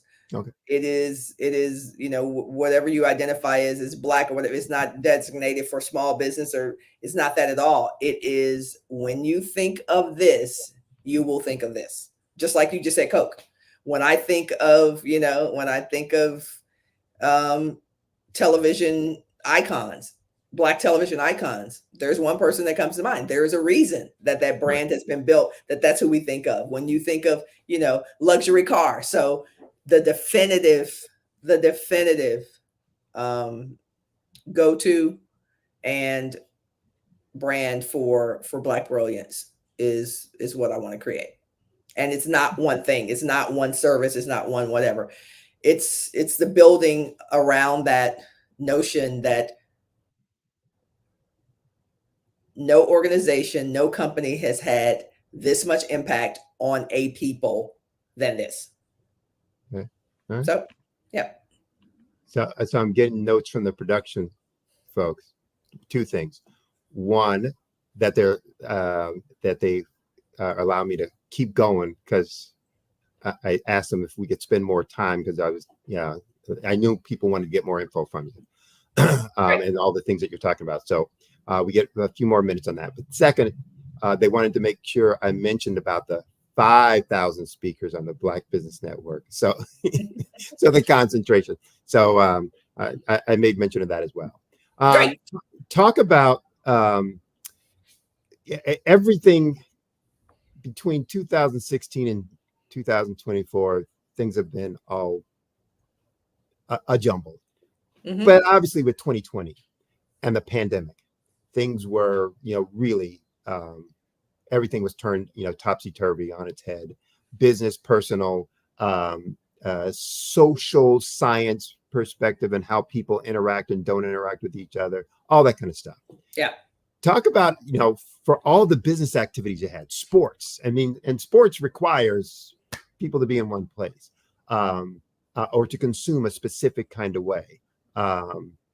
Talk about, how that impacted all the business things that you were doing, and what, if any, changes you made in the business models that you have created that are going to, help you going forward with your business venture. Well, let's start by saying I did start a business at the height of the pandemic. I mean, clearly I didn't know a pandemic was going to happen, but I started my sports drink company, Electra, in 2021 on Shark Tank. And I love telling this story. It's going to be in the documentary, but my appearance on Shark Tank was on Friday. I think it was January 6th. And the sheer number of orders that come through your shopping cart when you're on Shark Tank is crazy. It's absolutely insane. So Friday night, the show airs. I'm on cloud 9, right? Because there's nothing for us to think that this is getting ready to get worse. Right. The next day, I get a call from my bottler, because at that point we were doing a 16-ounce ready to drink sports drink, that said, I think I ordered like 100,000 bottles. Your 100,000 bottles are not coming in, because we were going to fill the orders Monday. So show's on Friday. We're going to fill the orders Monday in Dallas. I get the call on Saturday that my 100,000 bottles. You're doing the math. Wait, 100,000? Oh, heck no. No. Exactly. That they are not coming in. And I mean, the sinking feeling in my stomach, and sinking because we don't know when we're going to get to do them. But the sinking thing, I've talked about this publicly, was like, damn, am I going to have to refund these orders? Like, this is insanity. I don't want to refund these orders. It was crazy. So I was like, whoa. They were like, yeah. I'm like, well, when are they coming in? And they were like, possibly 4 to 6 weeks, which, by the way, if you ever hear that in supply chain, it means 12 to 18 weeks. Like, it never means 4 to 6 weeks. Right. And so didn't go to Dallas. I mean, literally thousands of orders. And I was like, what am I going to do? And for a while, I was really kind of paralyzed with the decision making for that moment, because there's the financial, there's kind of like the right thing to do, sort of, and then there's like logistically, what is going to happen? Can we get some more bottles from somewhere else? No. The worst possible scenario I just described. No bottles, not anytime soon. Forget about that. Some people wanted their money back. So after I sat with it for about 48 hours, Monday, just got up, took to the internet, got online live to all of our customers. I'm going to be live at 10 o'clock Central on Monday to give you the update on your orders. We just met, but I got to give you some bad news. And I was just honest. I was like, listen, here's what happened. If you want your money back, I totally get it. We will refund your money, within 72 hours or whatever. And otherwise, I'll keep you posted. And that went on for 3 months. So I would go live, some weeks I would go live every day. But for the most part, the point is I was extremely transparent with what was happening. And it was what it was. So, the 1% of people, really weren't that many people who wanted the refund. And I think it was because of the way I responded. I didn't disappear. I didn't act like they hadn't paid their money. I immediately said, here's what happened. Here's what the call I got. Here's what I think, but it could change. It could be 4 to 6 weeks. It could be 8 to 12 weeks. I'll stay in touch with you. And that's what I did. And my refund, tiny refunds, completely, I believe, in correlation because of the way I handled that, and just was like, guys, I'm sorry, not my fault. I can't do anything about it. But eventually we got through that. But that we weren't even out of the woods with that. I'm literally relaunching that company this fall. So we went out of the marketplace for 1 full year last year. We had sales.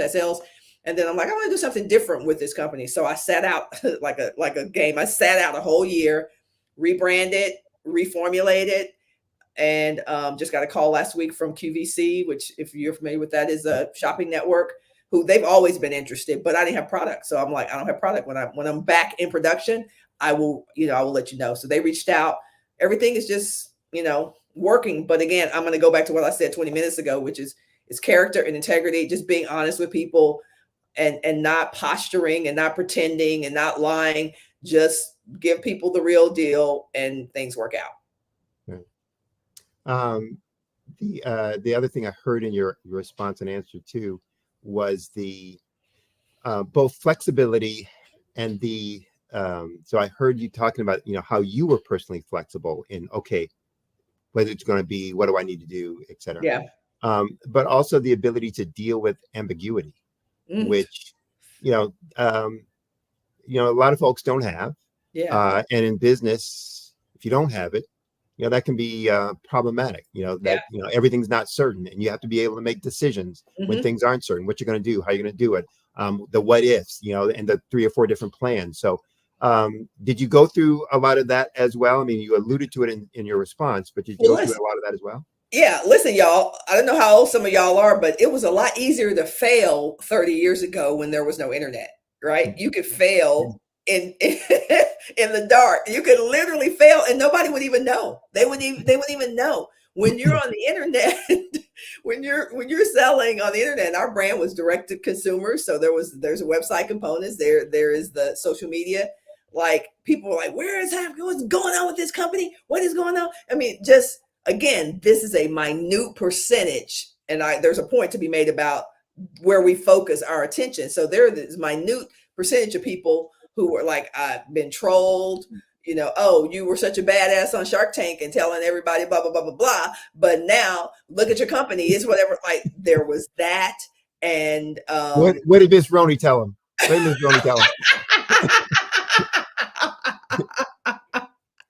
Woo! Let me tell you what I had to do. I had to stop looking at that stuff. This is a business lesson. Like, I had to literally hire somebody, and I just had to go, you do that. I don't want to see that. I don't want to hear about it. There's no reason for you to tell me anything anybody said. We have a very staunch security team. I can't share, obviously, what we do with security, but I don't play with security. So, so we have a very specific security thing, and people think they're being cool and sly and online, but we know who most people are. There are very few people that we have not been able to find out who they are. And the whole time they're thinking they're anonymous. You may be one of these people who thinks that when you're posting, nobody knows where you're coming from. You put it behind a VPN, you did all this anonymous stuff. There's a way to find out. Come on. If they got to find out stuff about the president, that means there's a commercial grade level of that. So I just had to stop looking at that stuff. And that was a business decision that I made. So I rarely see negative things about me online, because I don't need it. I don't want to see it, and I don't need it. And I think that's a decision that every entrepreneur should consider making. Why would I want to see something that's going to get into my head? And so I only have positive vibes because I only take in positive vibes. And I hire somebody to you clean up the trash on my social, what everybody's saying. I don't need to see it. I don't care. And that's it. That's how I handle that. So yeah, there was a lot of those decisions I had to make, especially during the pandemic. All right. We have time for 2 more questions. Great. The last, or this one I'm going to ask, is really to get you to talk about anything else you want.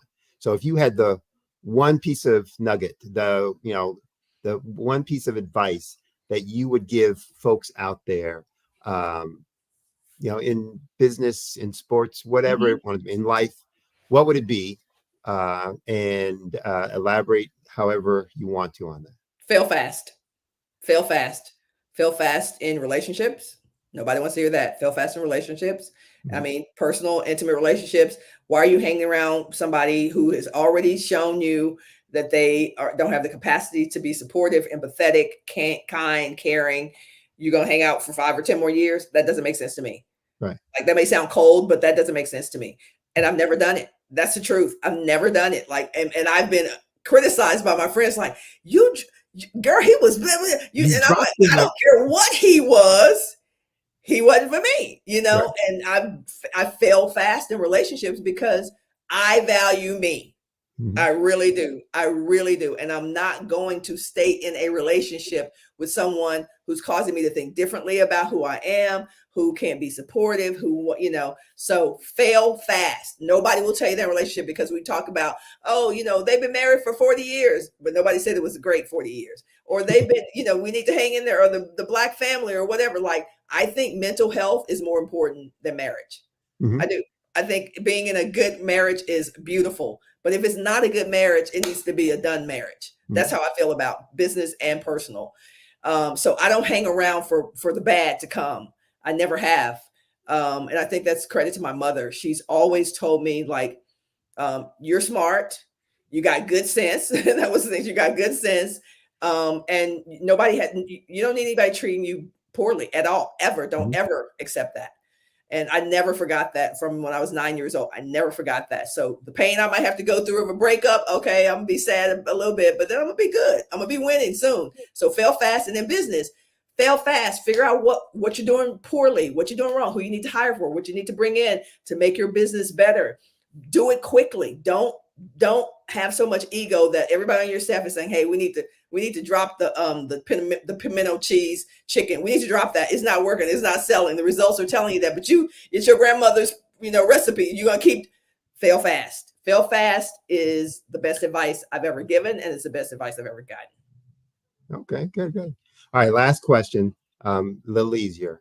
How can folks reach out to you, follow you, get more information about what you're doing, what you got coming up? Products or business ventures you're doing. So how can they stay connected? I think LinkedIn is probably the best thing. I mean, my Facebook page is public, so you don't have to send me a friend request because it's public. It's, I'm a public figure, so it's public. Miss Ronnie's on there. All kinds of fun stuff. I do little Deion Sanders impersonations. But if you're serious, you probably should go to LinkedIn. If you're super serious and are not interested in all my other shenanigans, then LinkedIn is the best place for us to connect.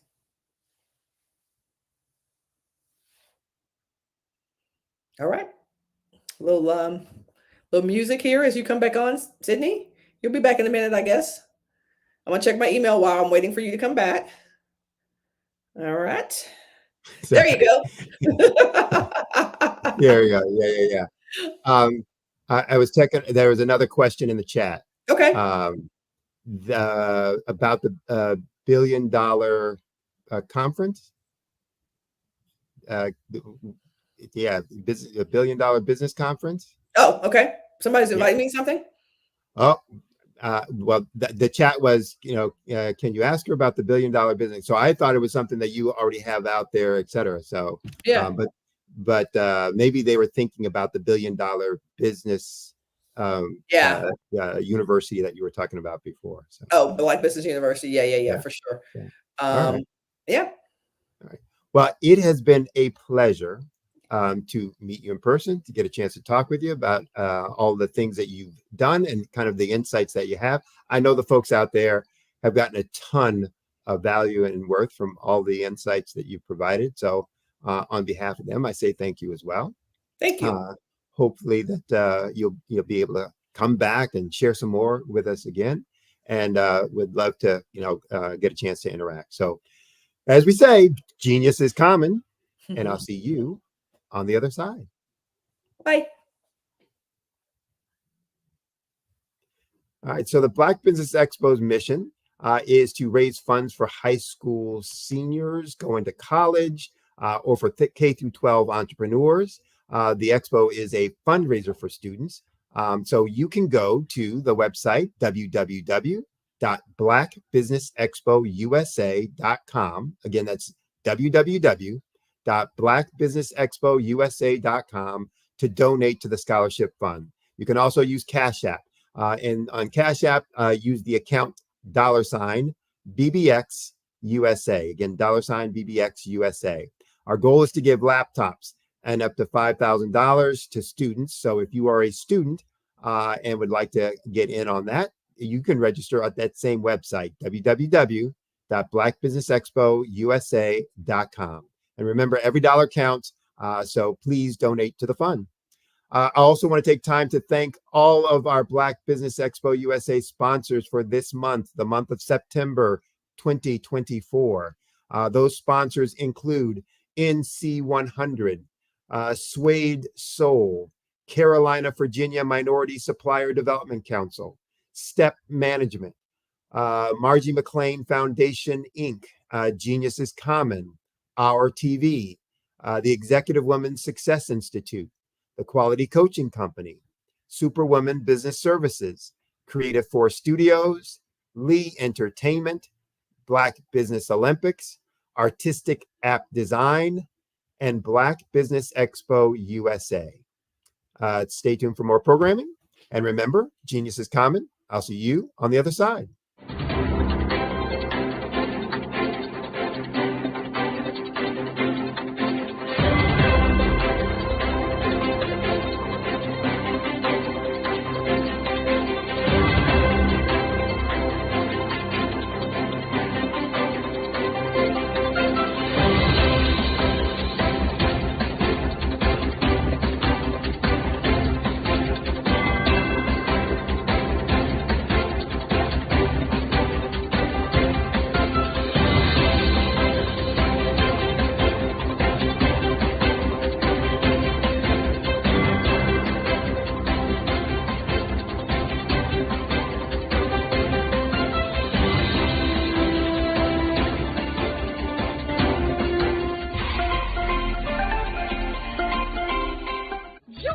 Dr. Eric Kelly III and a host of phenomenal speakers from all around the globe for this 7-day virtual event that you don't want to miss. The mission of the Black Business Expo is to raise scholarship money from kids all the way from high school, all the way from college. The Black Business Olympics is one of the largest Black business showcases in the world. It is an opportunity for businesses and companies to showcase their businesses globally. We are going to be giving away laptops up to $5,000 away to students. Again, I'm Olivia Appleberry, the founder of 2 Cents Finance and one of the speakers for the expo. I am so excited to see you there. For more info, go to www.blackbusinessexpousa.com or call 919-308-9090 and hope to see you there. I am Black Business. From the moment I wake until the time I sleep. Yes, I am Black Business. I am Black Business. Tell me, are you Black Business? I am Black Business.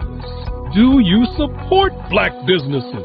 Listen, I support Black business because I am Black Business. Black Business Expo, one of the largest business showcases in the history of Black business in the world.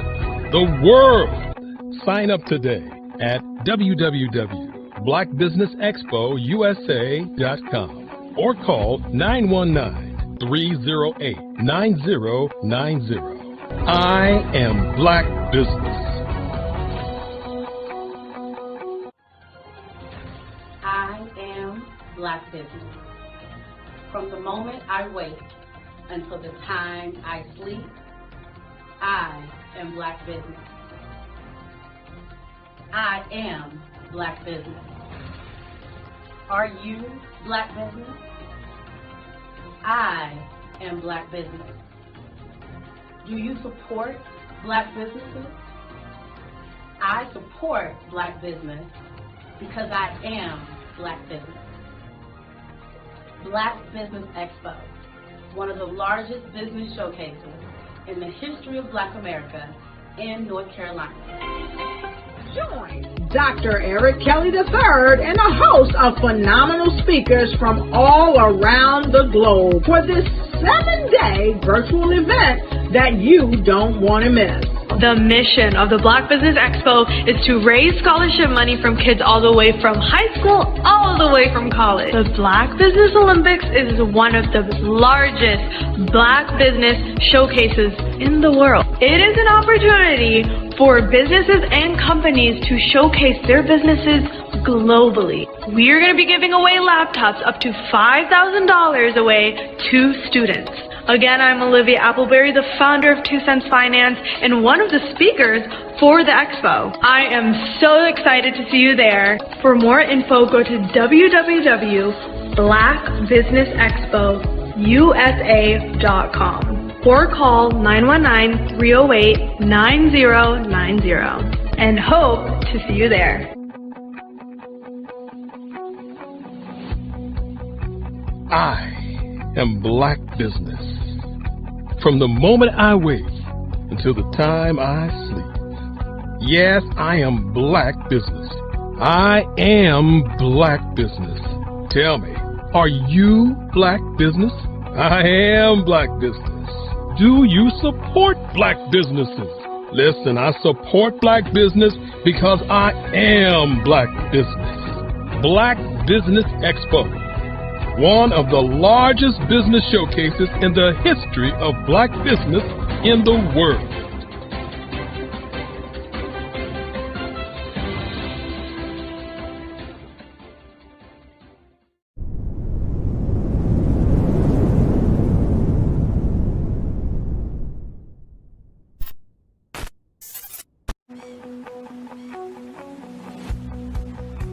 I am Black Business. From the moment I wake until the time I sleep. Yes, I am Black Business. I am Black Business. Tell me, are you Black Business? I am Black Business. Do you support Black businesses? Listen, I support Black business because I am Black Business. Black Business Expo, one of the largest business showcases in the history of Black business in the world. The world! Sign up today at www.blackbusinessexpousa.com or call 919-308-9090. I am Black Business.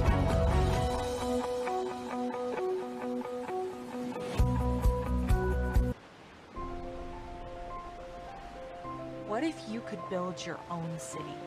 A place where every child can find nurturing people to help them achieve their full potential. A place where every adult can access job training support, where health education is abundant, where social justice ruled the land. A place without limitations. Welcome. You have arrived at STEM City USA.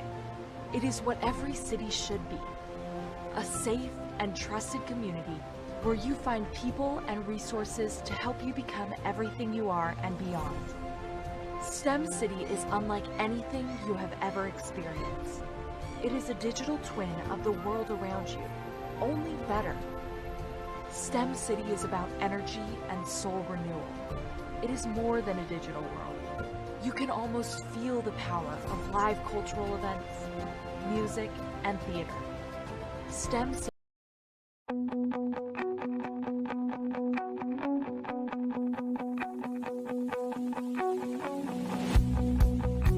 I am Black Business. Good day, business owners, entrepreneurs, thought leaders, and corporations. Welcome to the Black Business Network. My name is Sidney Wormsby. I'm a business growth Imagineer and the founder of Huertas e Decus, which is Latin for excellence and distinction, where we use the concept of small change to big things to help businesses double their profits, usually in less than 12 months. I'm also your business moderator for this afternoon on the Black Business Network. The Black Business Network is a 24-hour business network showcasing Black businesses, business owners, entrepreneurs, and thought leaders worldwide. We have speakers from North Carolina, from London, Singapore, Africa, from Japan, and cities all over the United States. The Black Business Network is a global community that's sharing its business knowledge to empower, to inspire, and to educate businesses about business. For our next session, I'm actually going to be the speaker, and I was planning on talking about something completely different. But for those who were watching through our prior segment and got to see the interview that I was doing with and the fireside chat with Ms. Fran Harris, it inspired me to talk about something a little bit different. So I'm actually going to talk about changing your mindset. So in that conversation, Ms. Harris was talking about how important character is in your success and in building teams and strategic alliances and partnerships, etc. And so I wanted to talk a little bit more about character and the mindset development that you need if you're going to be successful, and specifically if you're going to be successful within business. So hope you'll indulge me a little bit and find what I have to say impactful and useful in your life. And since Ms. Harris was also an elite athlete, one of the things I guess I'll start off by talking about is an attitude that comes from athletes as having the phrase, or using the phrase, quitters never win and winners never quit.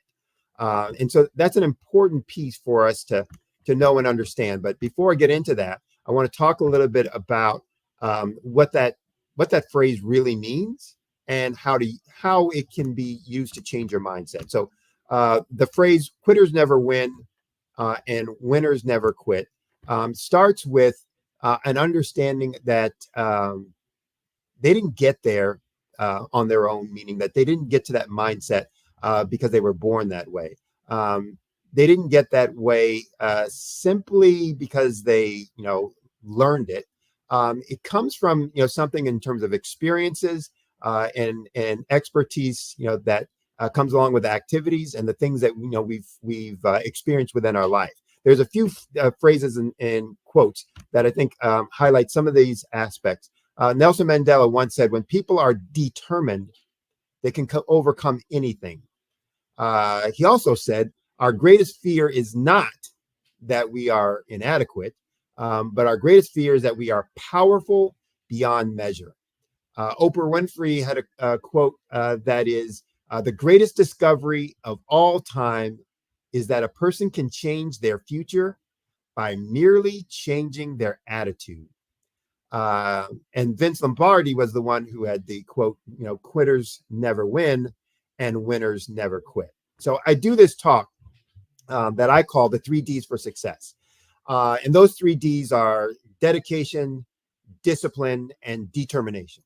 And in that talk, I go through, one definition of dedication. That dedication for me is a commitment to a goal or some ideal or some objective, some outcome that you want to accomplish and achieve. Discipline, the second D, is a commitment to a process, the way to achieve that thing or that goal, that objective, that outcome. And the third D is determination, which is a commitment to success, meaning that nothing is going to deter me. That whether it's an obstacle I need to overcome, get around, knock down, whatever it is, I'm going to do what needs to be done to make sure that I'm accomplishing the outcome or the objective that I set. If you've got those 3 Ds, then you're going to be successful in whatever endeavor that you seek, that you're involved in, whether that be in business, whether that be in sports, or whether that just be in life. It's about problem solving, overcoming challenges. So winners are not always the ones who are the best. They're not the ones with the best ideas. They're not always the ones with the best skills. So it doesn't mean that I'm a winner because I have the best talent. I have the best skills, and I've played on teams. I played, collegiate sports. I played on teams where I wasn't the best. I've played on teams where the best player on the team wasn't necessarily the best talented. They just worked the hardest, or et cetera. So it's one thing to remember, or it's important that we remember, winners aren't winners simply because they are the best with their the best ideas, etc. They're also not often or not always the ones who are the first one to the game, the first one to the market, the first one to the field. That's important. That's a nice sign, but that in and of itself won't make you a winner. They're not always the ones with the most resources, the most money, going back again to the most talent.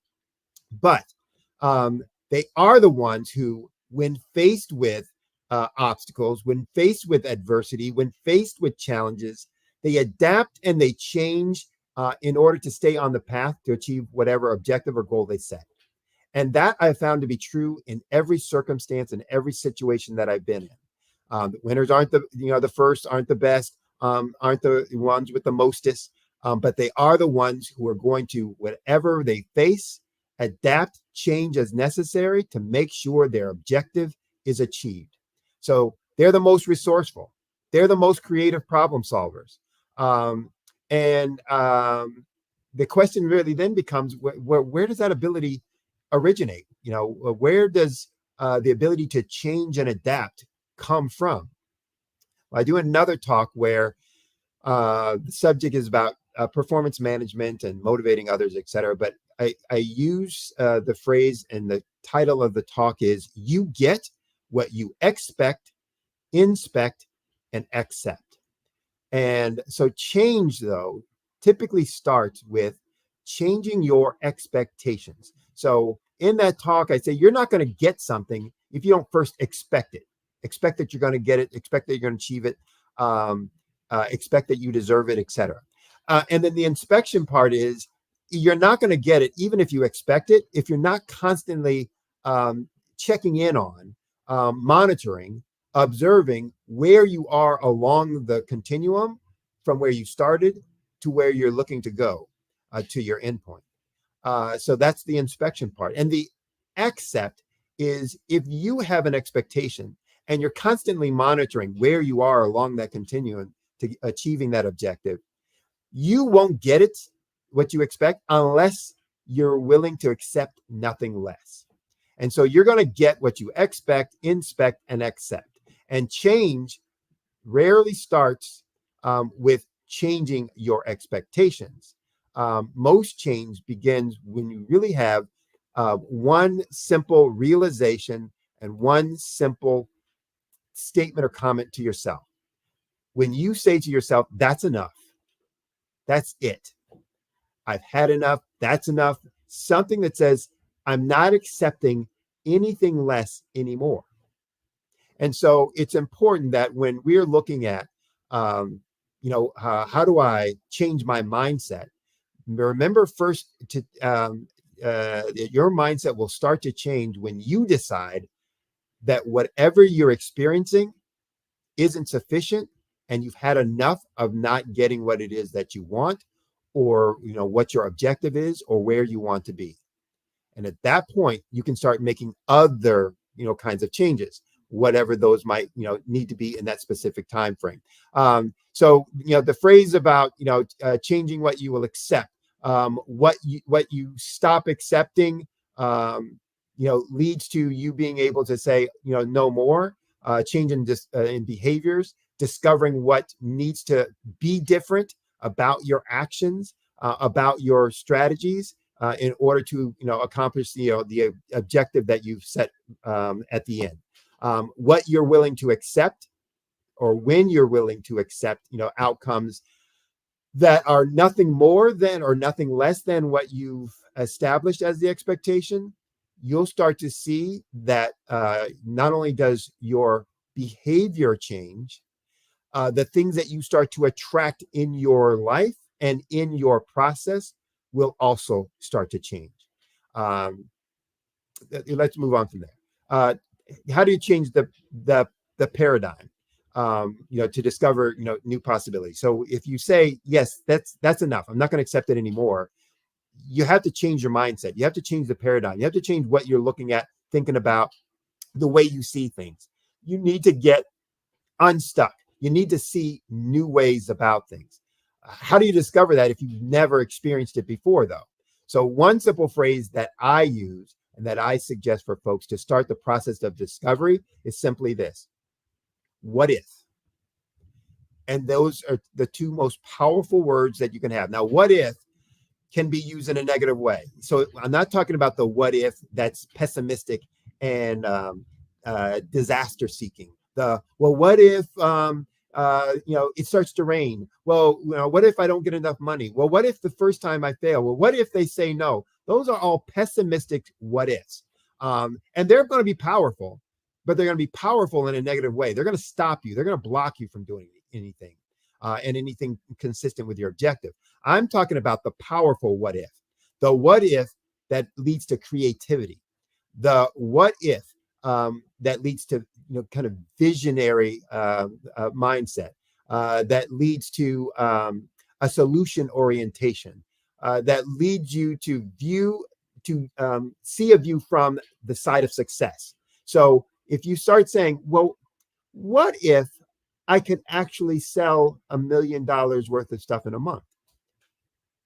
And even if you're only at 10,000 a month, or if you're only at 1,000 a month, when you start asking yourself, well, what if I needed to sell, or I wanted to sell $1 million a month? Now you can start saying, well, what else would I need to do then? To sell $1 million a month, wait a second, I'd have to, have my machinery or my process doing this, or I'd have to have at least this many clients based on my current price point. Well, to get that many clients, then, and now you start working your way backwards, breaking down that objective, that success view, and saying, here are the components that need to be in place for that view to be a reality. So whether we're talking about in business, whether we're talking about sales, whether we're talking about employee issues, whether we're talking about profits, whether we're talking about as entrepreneurs having a work-life balance, getting more leads, pricing, and being able to charge more, whatever that might be, we start with the what if. What if I had $1 million in sales? What if all of my employees were fully positively engaged and at a high performance level? What would that look like? What would I need to do to make that happen? What if I was able to spend my time leisurely the way that I wanted to, not how I felt I had to? What would that look like? What would that feel like? So, these things can be applied in business in any ways that we see that we're having a sense of lack or insufficiency to drive a surplus and overabundance. So, in fact, when I'm working with my clients, I use this concept to actually. I made the bold claim earlier in my introduction, doubling their profits in less than 12 months. I use the same process that I get them to start seeing the what ifs in their business, and I get them to see that using the concept of the 80-20 rule. It's Pareto's theorem around 80% of our outcomes come from 20% of our activity, or in some cases 20% of our activity generates 80%, or said another way, 20% of our activity generates 80% of our outcomes. And that's true in many things that we do, including our businesses. So right now, today, in your business, 20% of your results are being generated. 80% of your results are being generated by 20% of your activities in what you're doing. So very few things that you're doing each day are generating the majority of your profits, yet you're spending 80% of your time on things that are only generating 20% of your revenues and profits. And that sounds crazy as to why would we do it? And we don't do it consciously. We do it subconsciously. And so we're doing those things. I call them, again, rat killing and firefighting. We're doing all of those things that are seemingly important, that seem urgent, that really aren't building our business. We're running around killing rats, putting out fires, rather than doing the core things that are crucial to growing our business, working on our business, not working in our business. And within business, that 20% of the things really come in 5 key areas. They come in having more leads, having more conversion of those leads to actually paying customers. So taking a stranger to someone who's actually handing you over money, to generating more transactions. That's the third area. How do we get those customers to do more business with us, to buy more of our products and services, to deepen that relationship?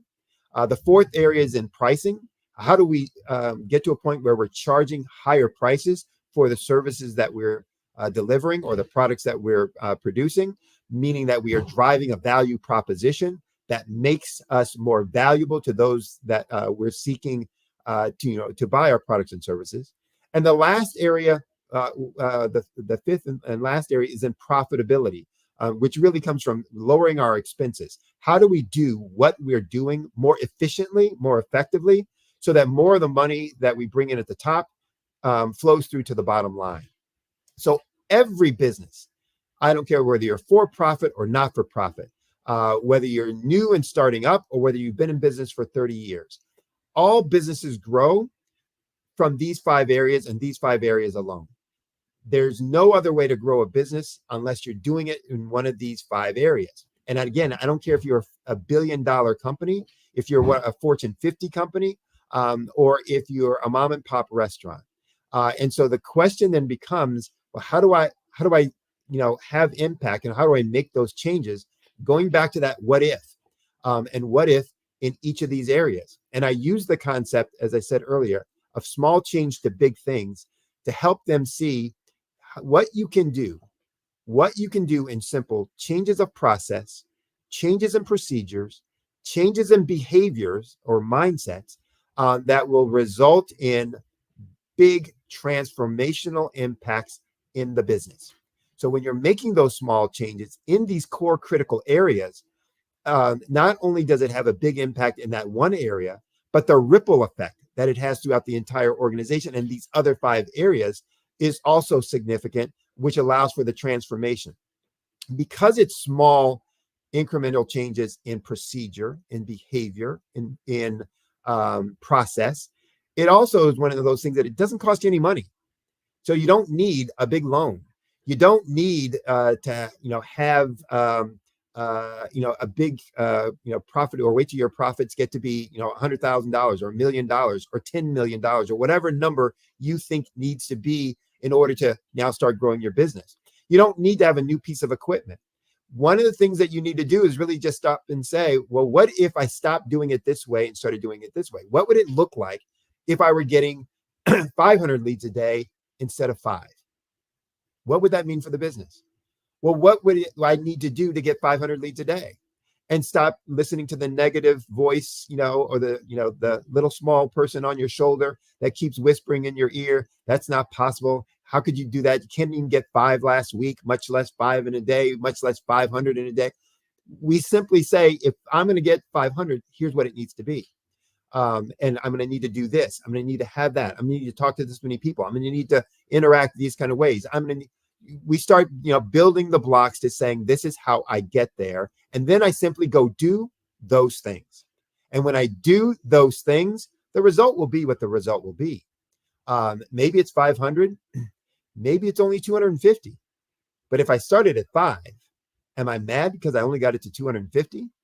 Or am I remarking at how far I've come in such a little time with that mindset change?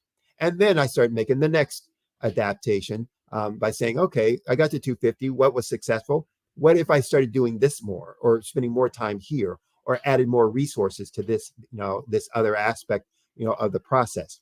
So it's one of those things that says, look, if I know where the areas that it will impact me in the results and outcomes that I want, then it's about me just looking at the small little things that I control, not that somebody else controls. And that's one of the important things about making small incremental changes, that it empowers us, that we're not waiting on someone to approve a loan.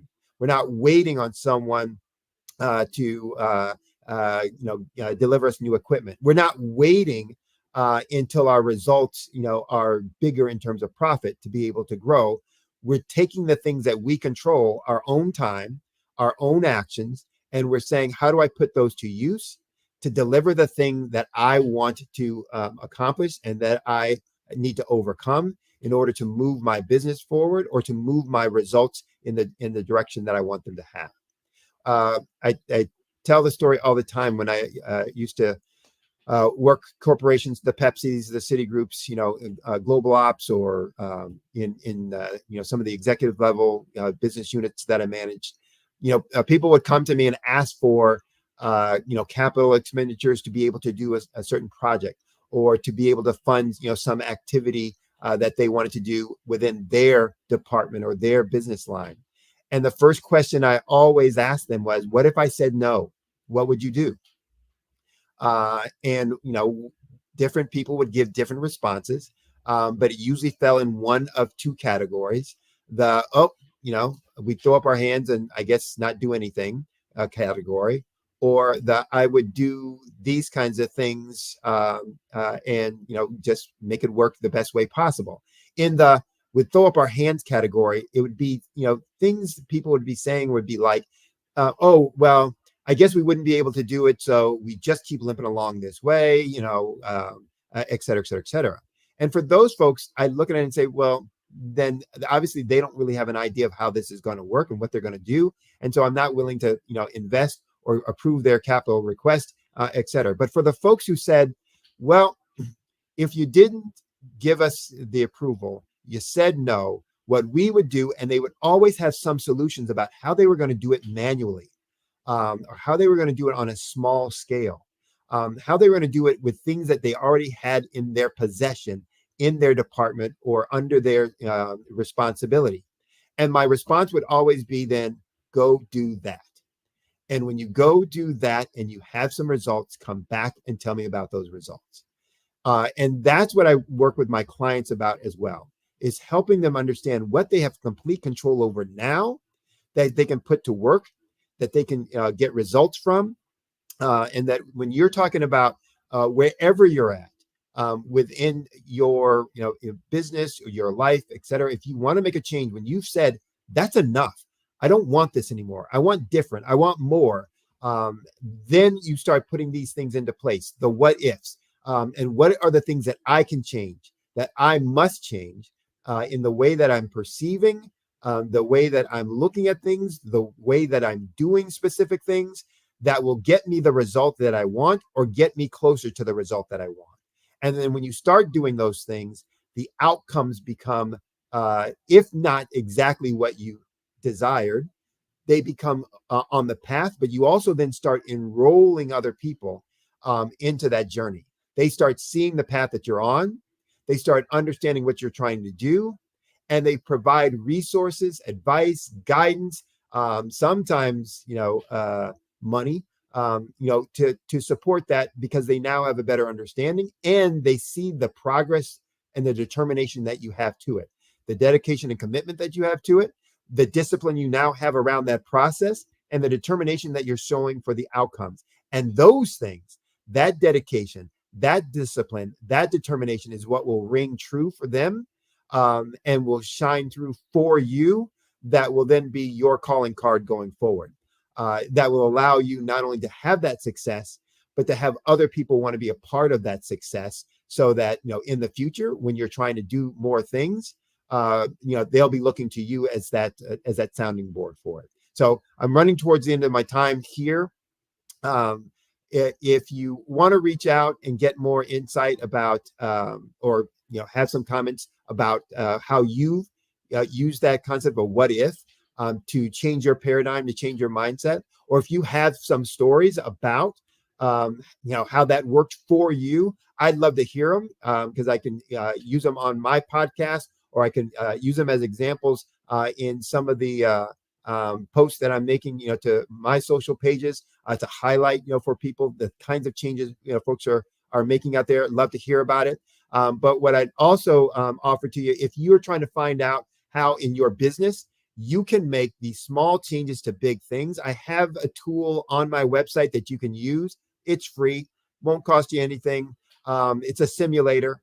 So you can go onto my website, use that simulator to look at your existing business, where you are in revenue, where you are in profitability, and what if you made small changes, 1% changes, 2% changes, in these, 5 areas, or in this case, it's the 12 strategic categories within these 5 areas, then you'll start seeing the impact that small change can have on big things, and the big things being your business. So my website, if you want to reach out to me or use this simulator, is solutionswithresults.com. Again, that's www.solutionswithresults.com. Solutions with plural, results with plural, solutionswithresults.com. For that simulator, it's solutionswithresults.com/sim, SIM.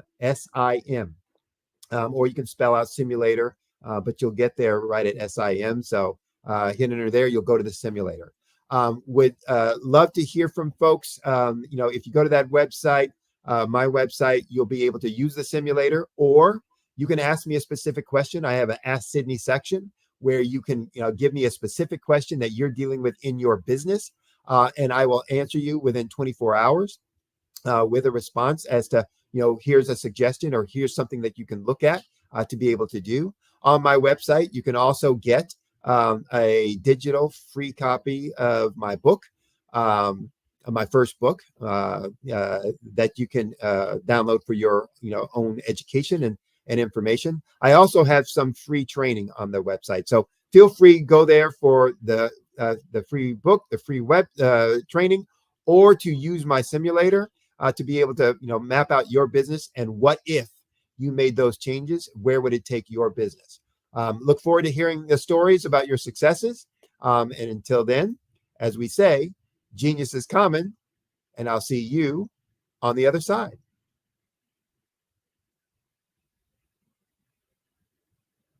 Sometimes you got to hear the news from the Black perspective, and more specifically, Black publishers. And that's exactly why you have to download the HeyTie app, the largest mobile app delivering breaking news, videos, and podcasts from 200 of your favorite Black publishers. Yes, 200 Black publishers delivering news as it happens, literally all in one app. Go to HAYTI.com or download the app in the Google Play Store or Apple App Store. It's completely free, along with information that you can trust, so go check them out.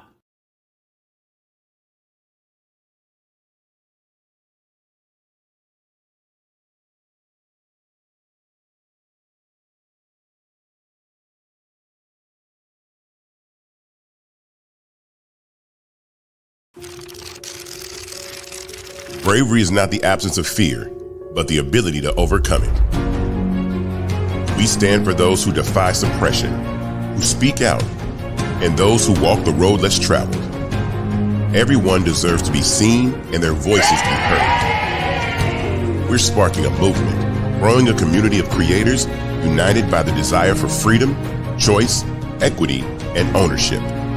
At Fanbase, it's all for one and one for all. We support each other to guide, promote, and uplift you in a place where you can unapologetically be yourself. A place where your voice, ideas, and creativity are not just welcomed, but celebrated. We are Black founded, minority funded, and supported by a diverse, inclusive, powerful community that believes in the strength of authenticity and individual choice. Regardless of success or background, we welcome you, the marginalized, the underappreciated, the successful, the superstar. We're for all who seek a space to express themselves freely, where they are rewarded for being their authentic, true self. We transcend labels because only we have the right to define ourselves. We are built for the brave, the culture, the creators, and for the future where everyone has a power to shape their own destiny, where all are empowered, voices are amplified, and freedom is embraced. For the first time, you have a chance to own the platform you helped make popular. It's a revolution, a movement in how we connect, create, and share. Everyone is a creator, and everyone has a fan base. Here, you can be you without limits.